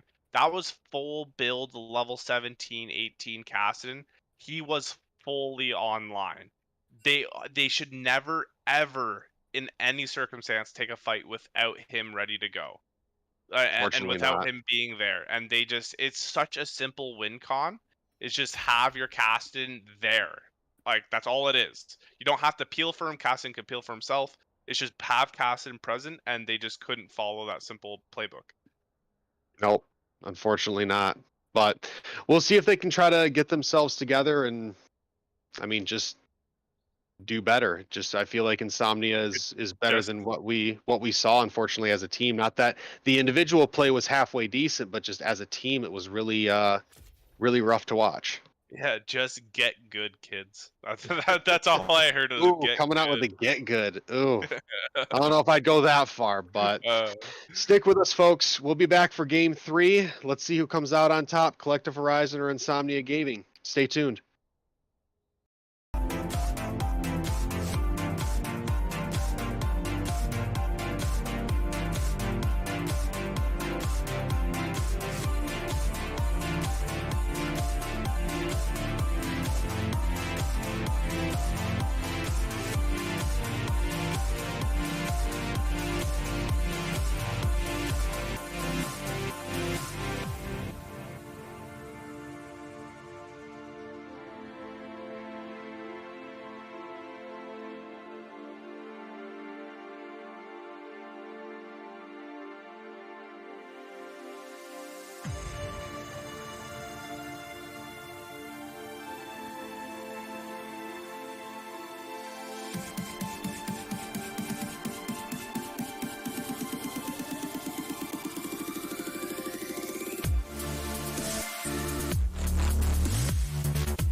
And we are back, folks. Game 3, Collective Horizon versus Insomnia Gaming. Game 1 going to Insomnia, Collective Horizon turning it around after they switch sides and change up their draft a little bit. Now we're going to have to see what comes next. Moose, after watching both games, where do you sit right now? How do you think these drafts are going to go and the games in general? Both drafts, both teams that won draft lost game. I don't want to talk anymore. I just want to talk about what skins are cool. Leave me alone. Like in all honesty though, ah, it's so hard to not predict a team that wins draft to win game. You've seen Insomnia just like they had the game in their bag, and then it just fell apart with crucial macro decisions. So those are things that can be easily fixed between games. Like you can just talk to your teammates and shore up decision making pretty quickly. So I wouldn't like fall off of indexing towards whoever wins draft wins game, but it can be very concerning if you win a draft so hard and you still lose. That's definitely something to be worried about. For sure, for sure. Well, first set of bans are out with the Olaf, the Viego, and the Trundle coming out on the side of Collective Horizon again, and the Wukong Zaya this time, and the Janna coming out on the side of Insomnia Gaming. Sejuani the first pick, Caitlyn following it up on the side of Insomnia, hovering over their second pick right now. Now, this is a change from what we saw the last times. They're not trying to focus their top laners as much. Yeah, I'm still worried about not having flex picks come through for B1 first pick, like having blue side first pick. It's incredibly concerning to not flex an option there, because it literally just says I'm picking this. You can counter it however you want, and for the pick to be Sejuani, it's not a dominant pick in the meta that just wins against pretty much anything. Sejuani has a lot of weaknesses. Low clear speed, not a lot of early gank threat if her flash is down. So it's incredibly abusable, and it looks like they're gonna go with the Ivern and Caitlyn here for extra range and shielding. Yeah, I was just about to say, pointing that Ivern out. We're thinking that that's going to be a support. Then I would bet. I'm not necessarily picking Ivern for support, but Ivern is a flex pick. Ivern can go mid, jungle, or support. What I am Oh, no referencing there problem. is, yeah, what I am referencing there is the Ivern brush gives a lot of extra range and ability to abuse that, and his clear isn't slow at all. Like he's a unique jungler that's able to, put his passive down around the map, and he's able to move and assist when he needs to, and then he picks up his camps as they come up. So it's incredibly unique champion, and seeing the misfortune karma there, it looks like Collective Horizon is going to index towards a winning bot lane that pushes hard. So if I'm them, I'm looking to ban out artillery mages like Xerath, a Lux could be one here, a Morgana could be one here. But yeah, they drafted themselves a really strong bot lane to kind of go into that Caitlyn. For sure, for sure. Now the Xerath coming out for the ban on the side of Collective Horizon. The Alawi coming out on the side of Insomnia Gaming. Can't necessarily blame them for that last one. And a quick Ornn and a quick Mordekaiser to follow up those bans. Not surprised there at all. Yeah, I'm worried about damage here for Insomnia. They have to have something in their pocket here, because Caitlyn alone is not a consistent DPS threat. Caitlyn's a pick champion for pick comps, and you're drafting two heavily support champions to be able to zone and peel for a high DPS champion. So it's the Caitlyn Silas for me don't really fit that bill. Silas is very good with his ability to heal up damage taken, and he's a very scrappy mate, so Ivern can help that. But a Braum isn't necessarily gonna pair too well with what I'm seeing on the map. I would like a more, if you're gonna have Braum, I'd like a more consistent damage threat. Like maybe an Ashe would have been a great pick here. I don't think Caitlyn currently fits what they're going for. Well, here's the other question: is that Silas going to be mid, or is that Silas going to go top as they pick the Set and Oh, the mid. Vigar? Yeah, that has to be a mid Silas here. They're gonna look to counter pick top lane. They're gonna look to They might even go Alawi again for how well the Alawi did mid game. Alawi's already out. Oh, they banned Alawi? Yeah, okay. They ban. Oh, jeez. Um, yeah, I think it's a top lane counter pick. Silas being able to just have access to Vigar ultimate is just too powerful on a consistent True. basis. True, yeah, being able to take that from him and use it against him or even in a team fight, that's going to be something you want to grab almost every single time. And we're going to see an Aatrox. All right, an Aatrox up against the set. Yeah, I don't mind it. I don't mind Aatrox into set too much. Aatrox does have the ability to sidestep a lot of the damage and the pull from set with his dash, so that is going to be something to keep an eye on. Set's main damage threat is to be able to pull you and hit you with that sweet spot on his W. So Aatrox having that dash in his kit to be able to sidestep pretty much all of that is going to be a huge piece of the puzzle in that top lane, plus the inherent lifesteal that Aatrox is able to build and obtain for himself. That's going to be huge. Yeah. I still am going to take Collective Horizons draft here though. I think Insomnia's draft is so scuffed with it looks like they're trying, like, if you look at their comp as a whole, it looks like they're trying to do like 3 or 4 things at the same time and nothing. They're like a jack of all trades, master of none type draft, and it just I'm not a big fan of it. Right. Yeah, it seems it seems like they're trying to go for something, but they're not sure where they want to go. Yeah, it looks like they were able to counterpick jungle, so they took Ivern, which I don't know if Ivern counterpicked Sejuani, but I'm not too sure. They had support counterpick, so they took Braum to block the Karma shield, Karma damage, and Misfortune ultimate with his shield. And then they were able to blind pick top lane, and all those blinds don't necessarily, sure, they win lane. I don't even know if they win lane. They might mitigate damage, but it just seems like they picked for counter pick, and now you look at your team comp and it's just a big blob. You know, with all this being said, with how the last two have gone, we may be sitting here criticizing Insomnia Gaming, but at the end of the day, I'm going with Insomnia. What makes you think that? Well, because like you said, we've criticized the comps that we think lost in the draft and we criticize the most are the ones that managed to turn around and win. Plus, Red Side won the last 2 times. Well, they have counter pick in lane. I think Silas wins in lane against Vigar. I think For Silas sure. wins pretty hard against that. I don't know the Aatrox set matchup too well, but obviously if you're counter picking Aatrox into it, he thinks he can win that matchup pretty easily. So they have that. So that's 2 winning lanes there. And they It's the Ivern that's the wild card. it's to me it's the Caitlyn Braum. Caitlyn is a champion that you want to push, abuse early, and collect plates. And if Caitlyn's not ahead, Caitlyn's not very useful unless someone just hits a trap mid fight and they get nuked for their entire damage. But Caitlyn's someone that you need to be moving around the map and securing turrets and plates and snowballing fast. And pairing that up with a Braum, that is not enough wave clear and not enough poke to sustain.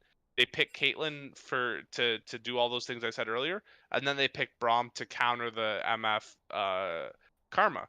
But I don't know. I think a better support would have been there. That they honestly need I would have picked a Morgana here, and that would have been so much better for their team to give like Black Shield to Silas and to Aatrox.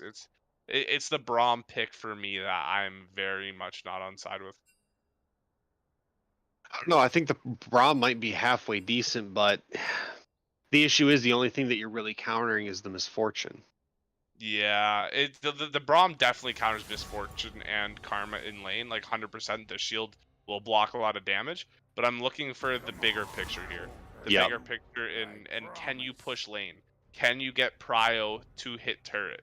Can you take bot turret and then move top lane and finish that turret off and collect 6, 8, 9 turret plates with jungle pressure? You also don't have a jungler that's going to be able to have massive kill threat to assist you too much in lane, and it's Caitlyn's not someone that is going to get a lot of buffs from Ivern and use them well like a Ashe or a Jinx would.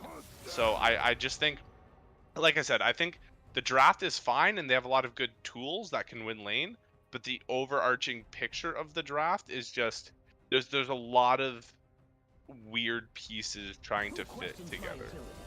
Yeah, and the fact of the matter is, when it comes down to it, Insomnia basically has two supports. I mean, the Ivern's basically a support mage that's designed to run through the jungle.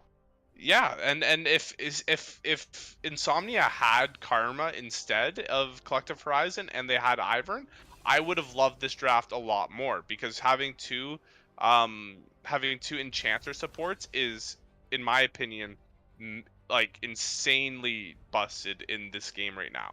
I think it's incredibly strong. I think getting multiple shields and multiple hype and having a hyper carry is really good, but the combination of like having like an Alistar and an Ivern, or like a Braum and an Ivern, I haven't seen it work ever, and I've seen it a decent amount.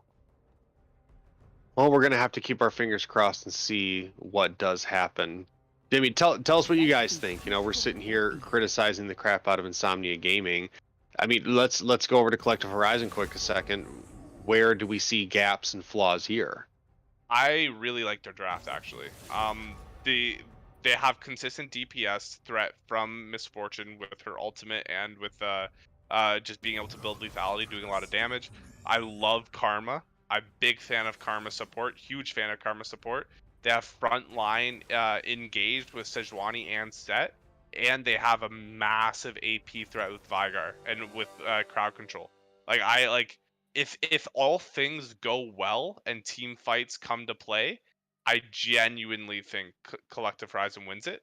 But there's just a lot of unknowns with Insomnia.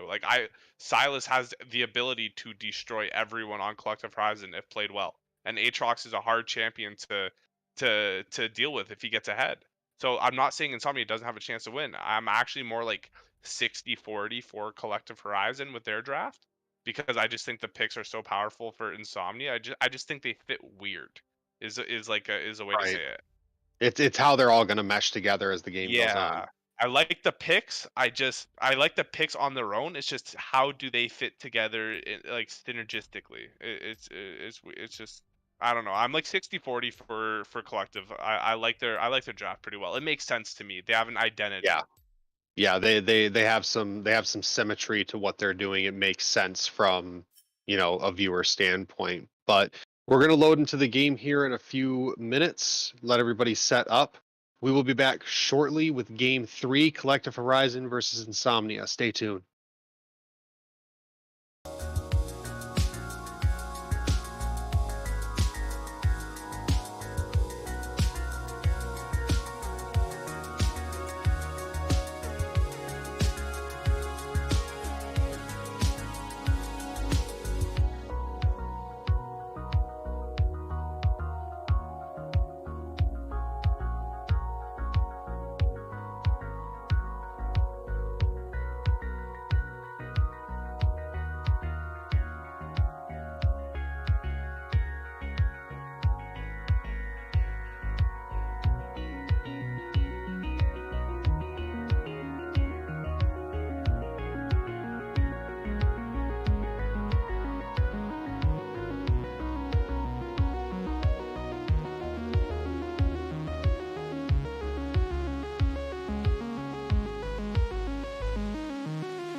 I felt too easy, and I felt too easy. Last night I dreamt up the empire, and I lost my reason, yeah, I lose my reason. Waiting on that willow breeze to give me some weightless energy, searching for your pretty soul, so I can reminisce in your ecstasy.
And here we are, folks. Game 3, Collective Horizon, Insomnia Gaming.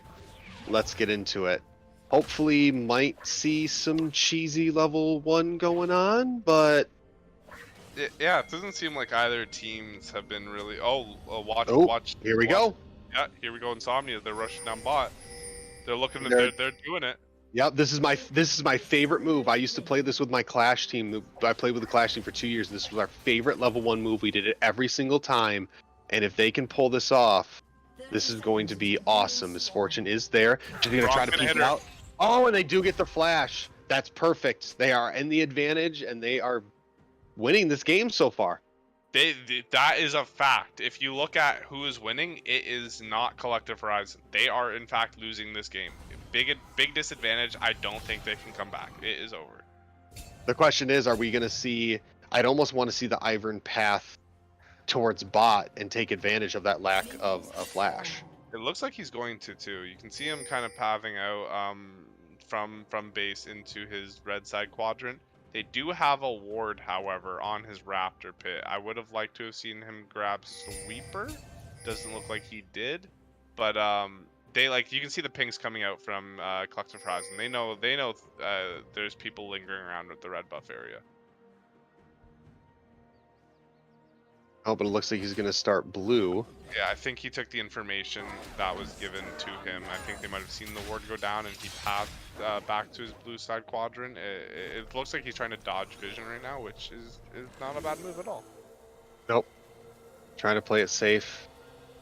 Take what advantages he can. He's just going to mosey on over.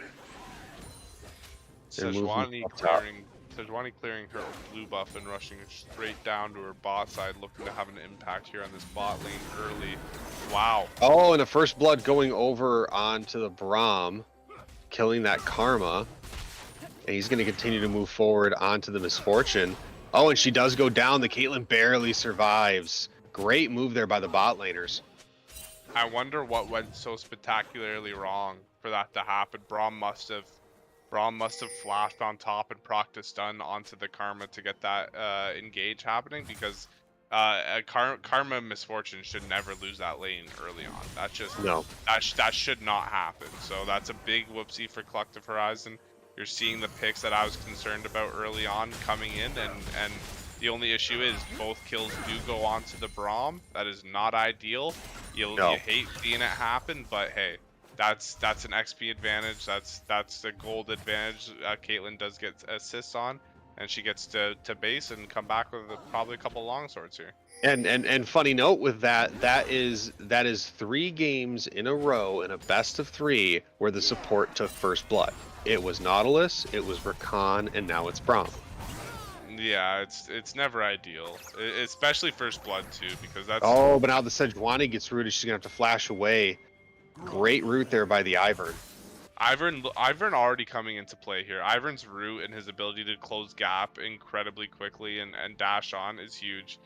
Stealing away that Gromp there, taking experience away from the Sejuani, and it's the Ivern here that has an 8 CS lead.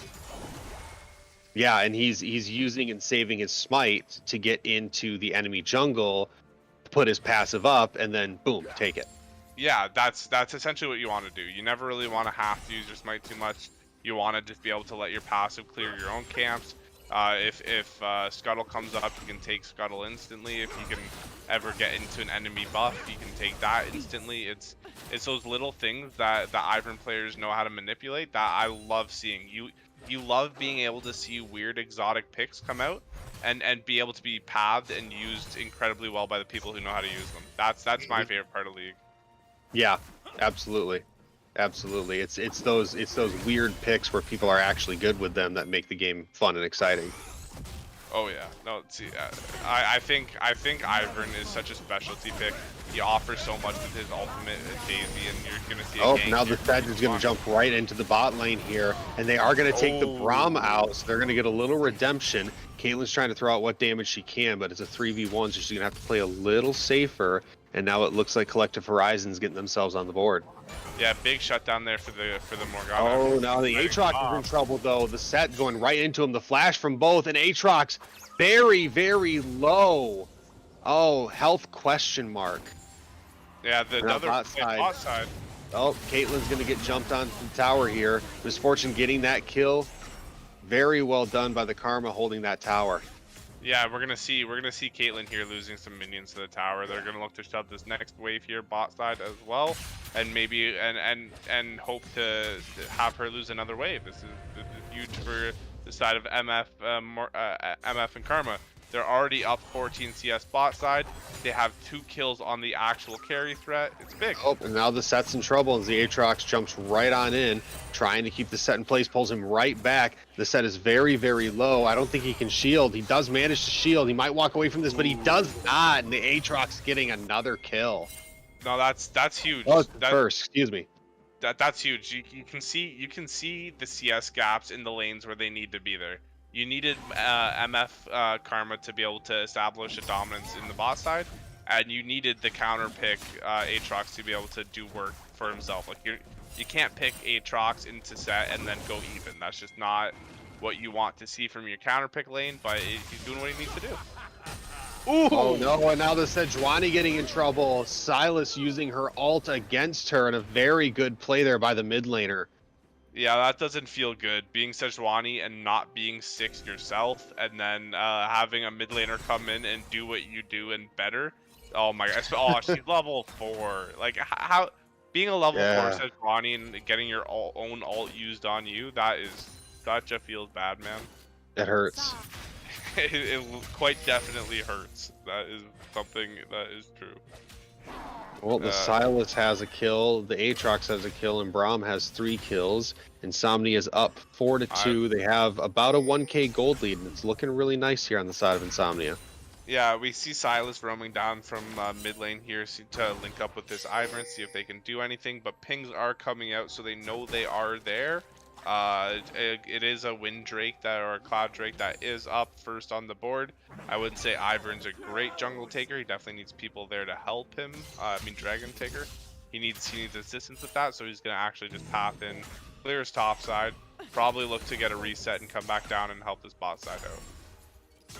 Yeah, that'd probably be a good idea because the Misfortune is 2-1, so she's looking pretty good. She's leading on the CS, so you may want to try to help shift your Caitlyn and get a couple of kills onto her, seeing as how Braum's a little greedy. Yeah, I kind of expect Aatrox here to go Gorge, to go Hull Breaker in this situation. So if he is able to get to that power spike, it looks like he's building that way. If he's able to get there, then if I'm Ivern, I'm fully playing towards my my Caitlyn Braum, because that is going to be a weak point. I'm fully expecting Caitlyn to have 0 impact on this game. She's behind. Those 2 kills early would have helped, but I don't think this Caitlyn's going to be able to get much done here.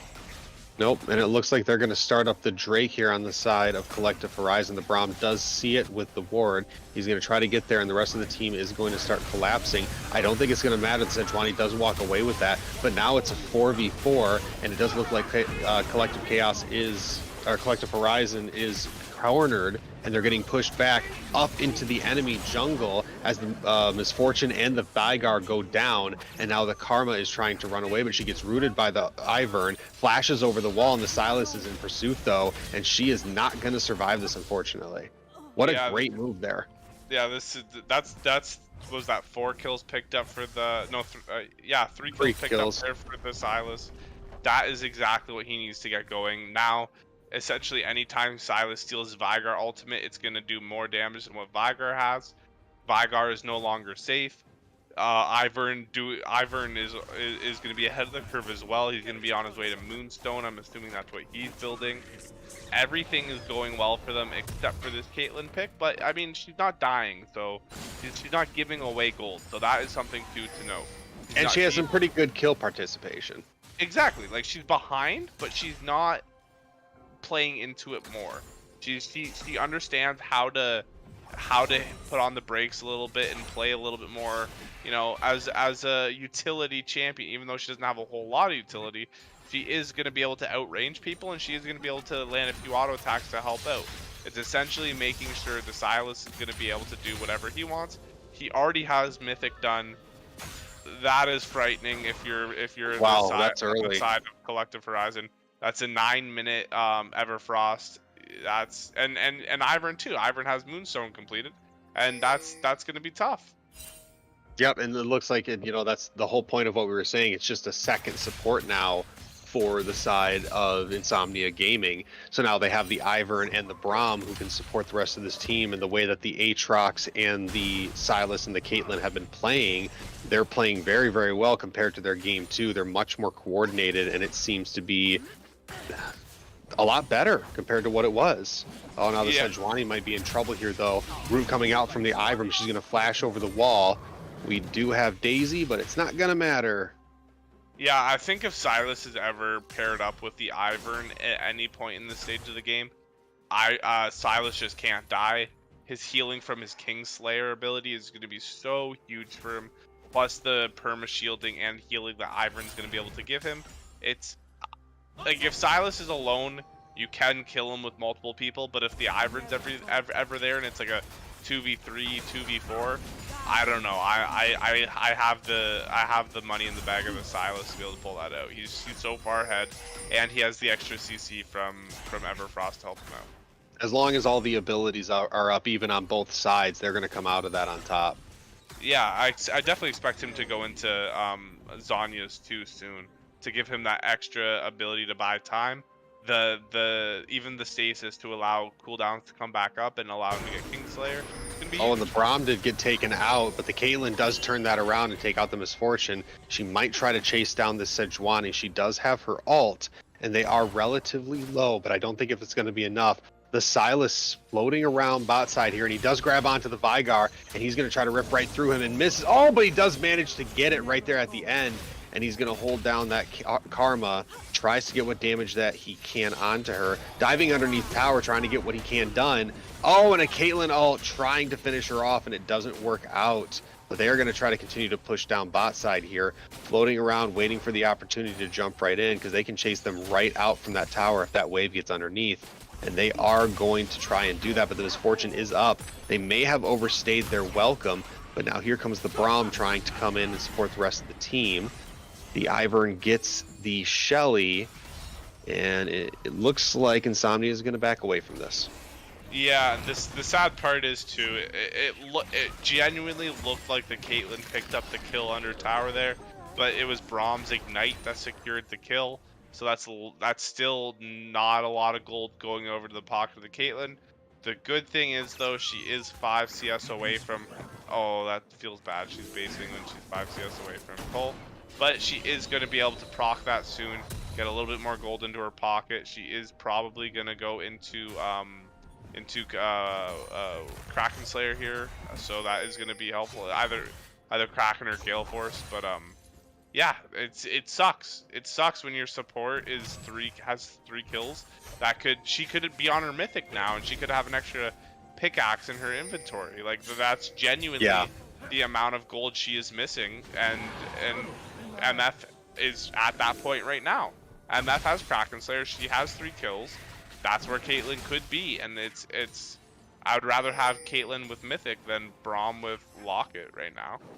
Yeah, it's hard to just let that happen and accept that, but there's not a whole lot that you can do. I mean, at the end of the day, the kills are going over to your support and you're left behind, but at the very least you're not feeding the enemy kills. You're 0, 1, and 5, so you're still participating in the fights, but you're playing it smart and you're not doing anything too aggressive that's going to get you killed and help the other team start to feed. And on top of that, you don't have to worry too much because the Silas is fed. He's popping off right now, and you just have to wait for the later time. But now it looks like we might have a little bit of a fight here bot side. Not as much as we thought. We do. A part of it is, you know, hats off to Caitlyn. Like it's not really her fault she's not securing the kills. It's just been kind of unlucky. Braum last hit one of them and the Ignite got the other. Oh, but now we have a fight down bot side here. It looks like the Karma is going to go gold, but she does manage to survive it. Misfortune does pop her ult and take out a good chunk of damage onto the Braum and to the Caitlyn, but that Misfortune's still full health pretty much. Now we have a fight here down in the mid side. Silas pulls himself right into the baby cage. Oh, and he takes a good chunk of damage, but he's going to walk away from that fight as Sejuani was about to come in and join that battle. Yeah, a lot of things are just going right for the side of Insomnia here. You have a winning mid laner who's up 6 kills and almost 30 CS, so that's something that is just irreparable. It looks like now we're going to have an engage here. The Braum and the Ivern are here. The Braum does go down by the Misfortune, but the Caitlyn does get the kill, and now she's getting the kills that she wants and the gold that she needs. Ivern taking the last one there onto the Karma, and now it looks like Insomnia is starting to pop off. Yeah, there's, like I was saying, there's a ton of things going right for the side of Insomnia. They're about 5,000 gold up right now. Big gold lead. Their top laner's up almost 40 CS. Their mid laner's up 30 with 6 kill gap. Their jungler has 2 kills, 5 assists, even in CS doing incredibly well there. And their bot lane it's not terribly far behind. Like sure, he doesn't have 4 kills like the MF does, but 5 assists is gonna give you a couple kills worth of gold there. That's not insignificant amount of gold. Just to make sure that's clear. And having 3 kills on a Braum isn't bad. You never don't want people to have kills on your team, but it just, you know, everything is going right, and the one thing that you did need to go well, Caitlyn, she's not feeding, so that's huge for you. Yep, she may be losing and it may not be ideal, but at least she's not losing hard. She's not becoming a weight. Yeah, she's slightly losing her lane matchup, but mid and top are massively winning for the side of Insomnia, so you'll take that any day of the week. Now it looks like the Silas is floating, trying to find something in the bush, but he's going to go right to the mid lane and try to push the minions there. Now Misfortune's waiting for that Caitlyn to overstep, and she does. She jumps right in using her ult, but the Caitlyn manages to get away, and now Karma's here to back her up, and she's going to have to back out of that because she's way too low. But Silas and Braum are coming down to maybe finish the job. Yeah, that's a Terp taking top lane from the Aatrox. I wasn't too sure. I haven't played the Aatrox set matchup. I'm not a top laner. I don't know how well that goes, but it looks like the extra sustain Aatrox does have in his kit is going a long way, as you see. But the Silas throws a Sejuani ult right onto the Vigar. Now he's going to try to back away, and they are getting surrounded here by 4 members of Collective Horizon. Big shutdown. That's coming in to finish this off, and a good move there by the team. The Ivern and the Silas going down, and now Collective Horizon are trying to turn this fight around. This should be a mid lane or this should be a mid lane turret if played correctly. Set is coming down here to make some moves, but this should be a mid lane turret taken from the side of Collective Horizon and a dead Aatrox. And if not an Aatrox as well, very low, Burnt and Flash Misfortune and still does dies. get it. That's unfortunate. Oh, you hate to see that. He got a flash earlier. Oh! But the Caitlyn goes down. What a big turn in events for the side of Collective Horizon. Oh my, that's 4 straight kills that go over plus a mid lane turret. That is a big swing of gold, over 4,000 gold difference in the side of Collective Horizon. You absolutely needed that to happen. Two of those kills that went over were shutdown kills, and they went into the side of Misfortune. That's going to be a lot of extra gold. You can see her leaving base right now with a collector and a pickaxe extra. But she's going to get caught out here by the Silas, though. He gets exhausted, and they're going to try to burn him down as fast as possible, but the rest of it... Oh, no, the Caitlyn's not there. It's a 4v5, and Insomnia Gaming is trying to do what they can. The Sejuani is very low. Braum and Aatrox are going to have to try to run him. Braum gets knocked down, but the Misfortune goes down by the Silas, and they're going to continue to try to push this fight. The Cage comes in, trying to keep the side of Insomnia Gaming away from the rest of the team, and they're going to walk away. That's 1 kill to 1 kill, and now that the Caitlyn's here, they may try to re-engage. They're waiting for an opportunity on the Sejuani. They're sitting and they're waiting. It looks like they're going to try to wait for this red to pop off. Ooh, but Ivern misses the root, and they try to chase down. They've given away their hand. Silas is trying to go on the Sejuani, but he's going to let her go, and I believe they're going to try to start Drake. Yeah, the MF going down there is the feels bad of the fight, because she is your consistent DPS threat. She is your ability to continually take down HP bars. Veigar's Set are more bursty champions, so if they can't get the initial kill, Ivern is going to be able to heal them up. So it was a positioning error. You do see the flash now up on MF. She did not have it during the team fight. I was keeping an eye on that, and you know, if that's a tool she has, she's able to flash that wall around red and get back towards her side of the map. And she's be able Oh to no, but now the Set and the Aatrox are going back and forth here.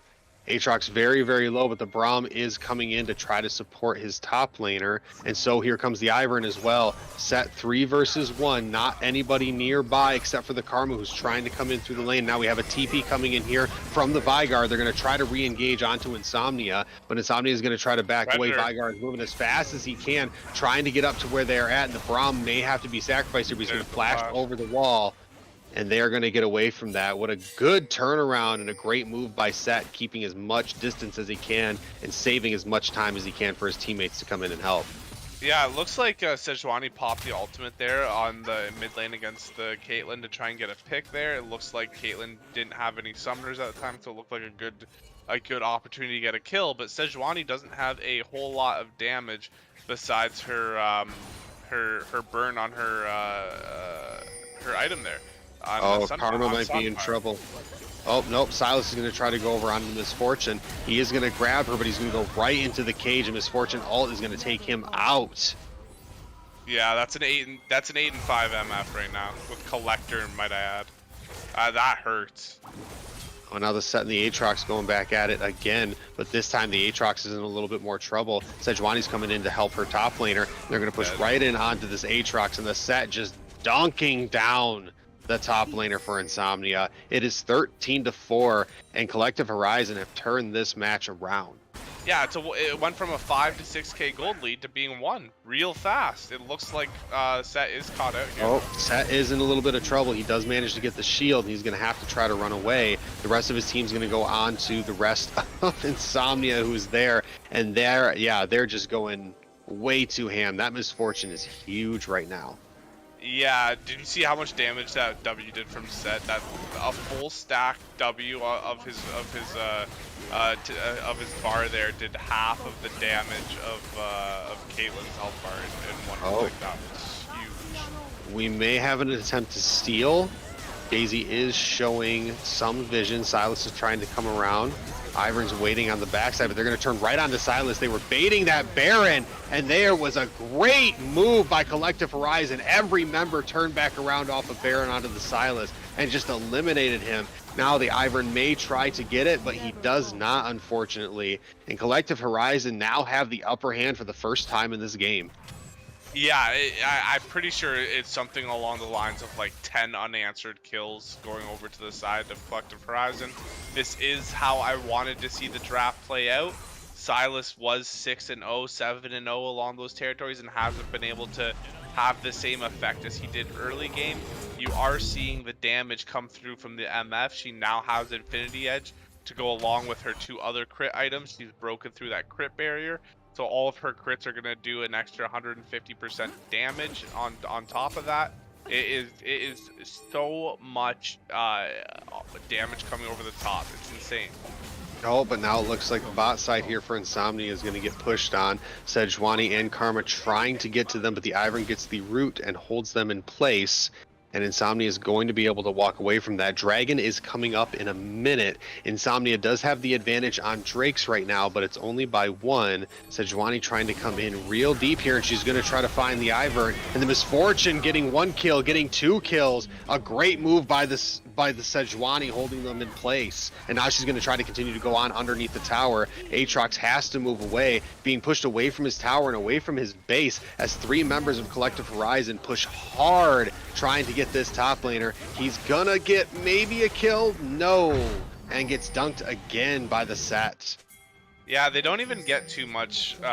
Insomnia doesn't even get too much on the opposite side of the map off that play either. I think the top lane turret was already down. I'm pretty sure it was. So Silas just plucked a few minion waves. Nothing much happens. Oh, and a dive here by the Sejuani trying to get onto the Caitlyn. She does have tower aggro and takes quite a bit, but the set comes in trying to support his ADC. Oh no, excuse me. It's not. It's the Braum. Braum dies. Braum dies. That's Braum. By the set. I got my players backwards. Yeah, that's a dead Braum. That's a dead Braum. Oh, and the Misfortune just ripping through the Silas. This is not sustainable for Insomnia whatsoever. Insomnia was ahead 5,000 to 6,000 gold. They're now down 6,000 gold. They have so much momentum. Look at the map. Their entire bot side is boarded. They don't have a tier 2 bot lane. They're losing their their tier 2 turret here. I would expect them to play the game in a smart way and claim those top 2 towers as well. So I expect the gold lead to blossom to close to 10,000 gold before they even sniff at cracking their base. And how do you deal with that? You don't have an 80 carry that can, like, she's down 80 carries down 12 kills and CS. Like, you can't match that. That's 4 completed items to Caitlyn's 2 and a piece of a pickaxe. There's nothing you can do to have remotely the same impact.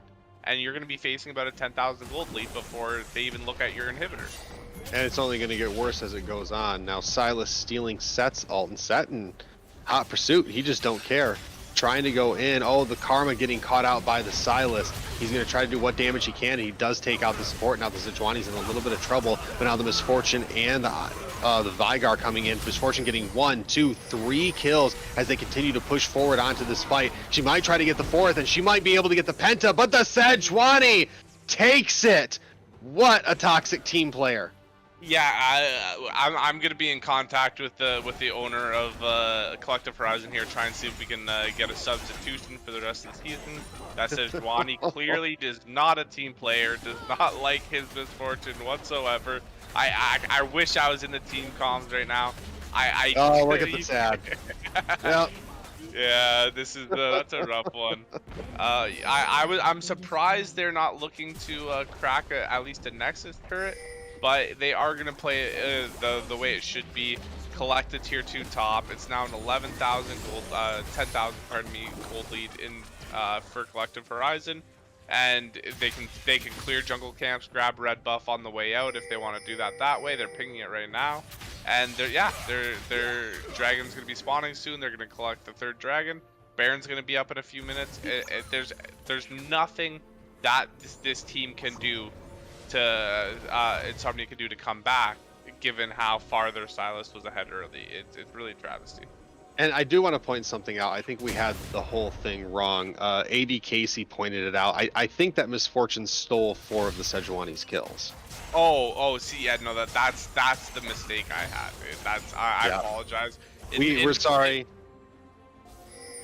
In Yeah, fact, that was Sedge's.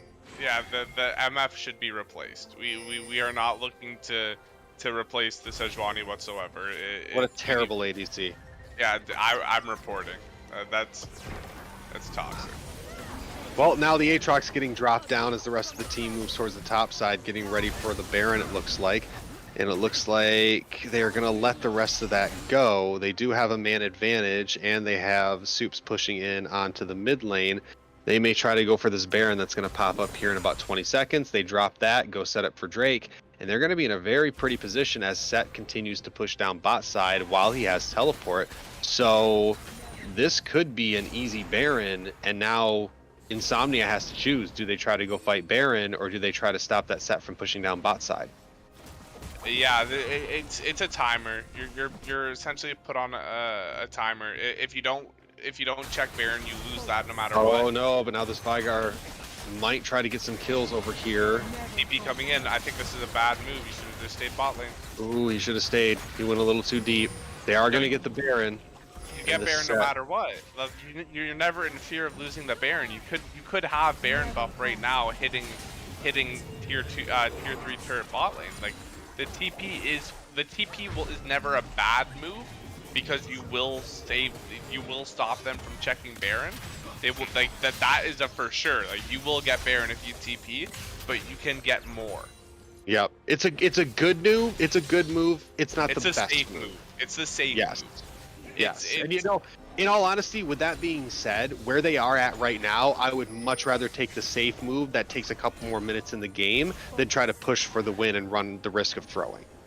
That's true, but it's all like they can't contest him bot lane like any other way. Like he has Hall Breaker, he has Titanic Hydra, he has Stride Breaker. Like you are gonna be able to get that turret and then back off, but like you said, there's nothing wrong with playing it safe when you have this big of a gold lead. You can cross your T's, dot your I's, play it the way you need to, and you will be good. Well, now it looks like Collective Horizon is pushing bot side and top side. They're going to try to see if they can crack both of these inhibitors. Set and Aatrox facing up against each other.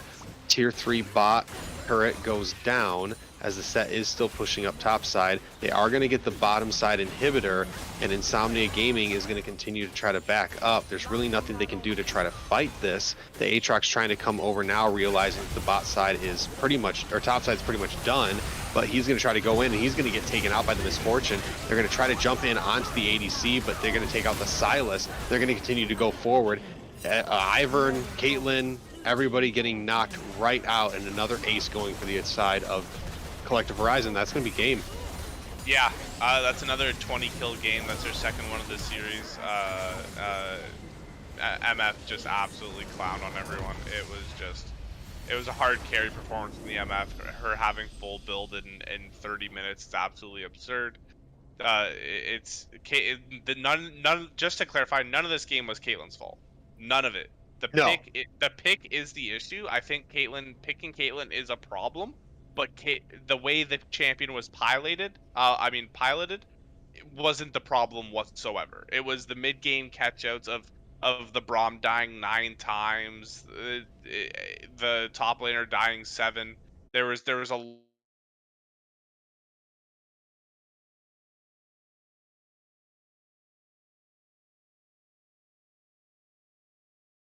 but the pick didn't help at all. So I do have a question to ask you. If in this entire 3-game series here, who do you have as your MVP for the series? For the series? Well, I'd have to say the Misfortune for starters, because she got the unofficial pentakill, and she was tearing through. No, it was the Sejuani's unofficial pentakill. Sorry. Yeah. Oh, yeah. Sorry, it was the Sejuani's unofficial. But I think for the overall, I think that Collective Horizons ADC. I mean, even in game 1 when she was playing Xayah, she was still maneuvering and playing very well. Game 2, she absolutely popped off, and game 3, once again, another pop off. Yeah, it's I you can't give it to anyone else but the MF here. The MF played absolutely absurd. It was such a dominant performance all around, especially in this game 3. That game doesn't happen without her and how she plays, especially with given how big of a deficit her team had early on. She essentially dug them out of the hole that the Silas put them in and hard carried them right back into a winning situation. It's without MF doing what she was doing, it's insane. But we also do have to note the if Caitlyn does get those 2 kills early on in that trade, because the Karma and the MF were doubled in the first 2 kills of the game.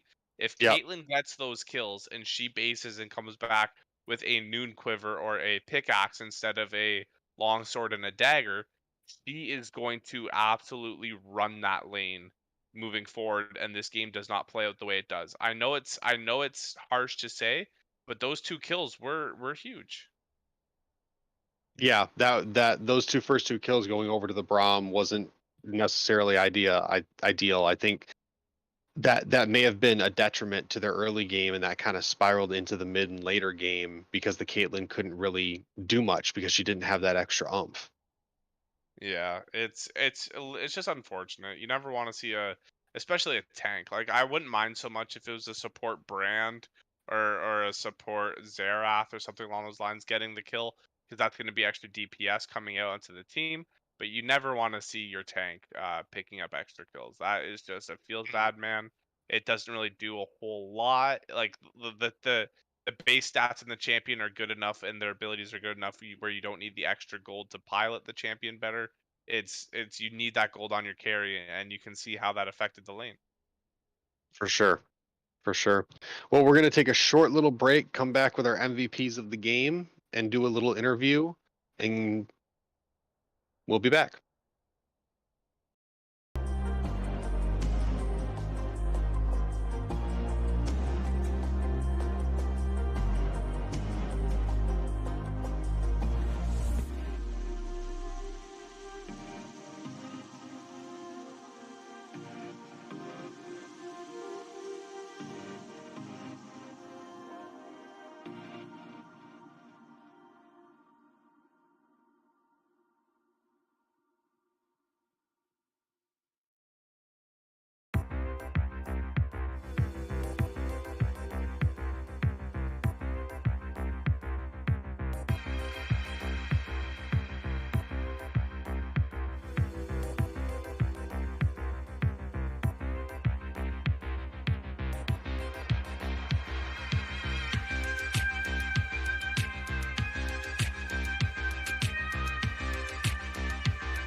ladies and gentlemen, we are back with an interview with our two MVPs, Poro the support, and your mom's OP for the ADC. Guys, great turnaround from game one getting I mean, not that you guys got crushed. You guys had a pretty good fight, but game one, you definitely didn't have the upper hand in mid to late game. What happened with that one, and how'd you guys turn that around in game two and game three? So for game one, what we thought was the biggest problem was we played her on top side, even though we knew that we had a losing top with Ornn versus Mord matchup. So we decided to play more towards bot side and create more dives throughout the games, which allowed us to establish a lead in most of the games and helped us win the game. So what I want to talk about a little bit was that Mordekaiser pick. We saw it get flexed from Insomnia the week before. When you saw the Mordekaiser get picked, were you certain it was going top lane given what happened the previous week? What was going through your mind when that came to fruition?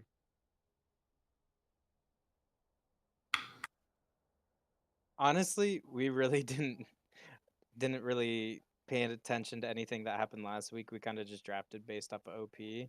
So when they picked Mord, our top laner was pretty much just telling us that he'd try to play the neutral lane instead of like asking for a bunch of help and resources, but it just ended up not going in our favor. Well, going off your top laner's performance there, he had a rough game one with the Ornn, and then he was able to turn it around in back-to-back games with the Alawi and then the set. What was the game plan change there for him going into those last two games? Because it seemed to light a fire underneath him, and he performed incredibly well in mid-late game situations. I think for the biggest change for our top laner was he was more confident in what he was going to do, and he knew like exactly what he needed to do. Since he knew that we were going to switch more towards playing through bot, he decided to play a more passive role because he knew that he was going to get camped by the jungler over and over. So he was just going to play to go even in lane and just turn it up in team fights and do exactly what he needs to do. Very much a team player, it sounds like. Yes, sir. Oh yeah, he is. So with that potential pentakill there, OP, what were the comms before, during, and after that fight? So before the fight started, we were just standing around waiting for the cage, and once the cage went down, we knew that it was like a lot of kills coming through. Once I got the triple, I was starting to call for the penta, but then unfortunately Sejuani queued at the last minute and just took the kill, but it's completely fine. But like overall, we just knew it was just going to be a clean ace once we killed the Silas. Yeah, You just didn't realize it was going to be a penta. Yeah, I knew it was going to be penta triple kill, but He was yelling penta. yeah, I was yelling He was penta, yelling penta. Yeah, I was wondering what the columns were like after the kill went over. I think Captain's question was pretty good there. I still want to hear what you were saying after the Sejuani picked up the kill there. I could tell you what he was saying. He said that PG-13, PG-13. No. Okay, He said that he said that he stole his first competitive pentakill. That's literally what it was. Yeah.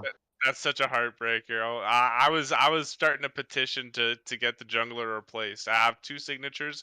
They're both my own in different font, so don't take that too seriously. But yeah, that was honestly it was an amazing gameplay to watch from you there. Yeah, you guys absolutely killed it. Great 3-game series. Glad to see you guys coming back and taking the win. It made for a good set of 3 games for sure. But that's it for the rest of the night for us, folks. We're gonna head on out. We'll be back next week at 8:30 Eastern for the next round of games. We'll see you guys soon.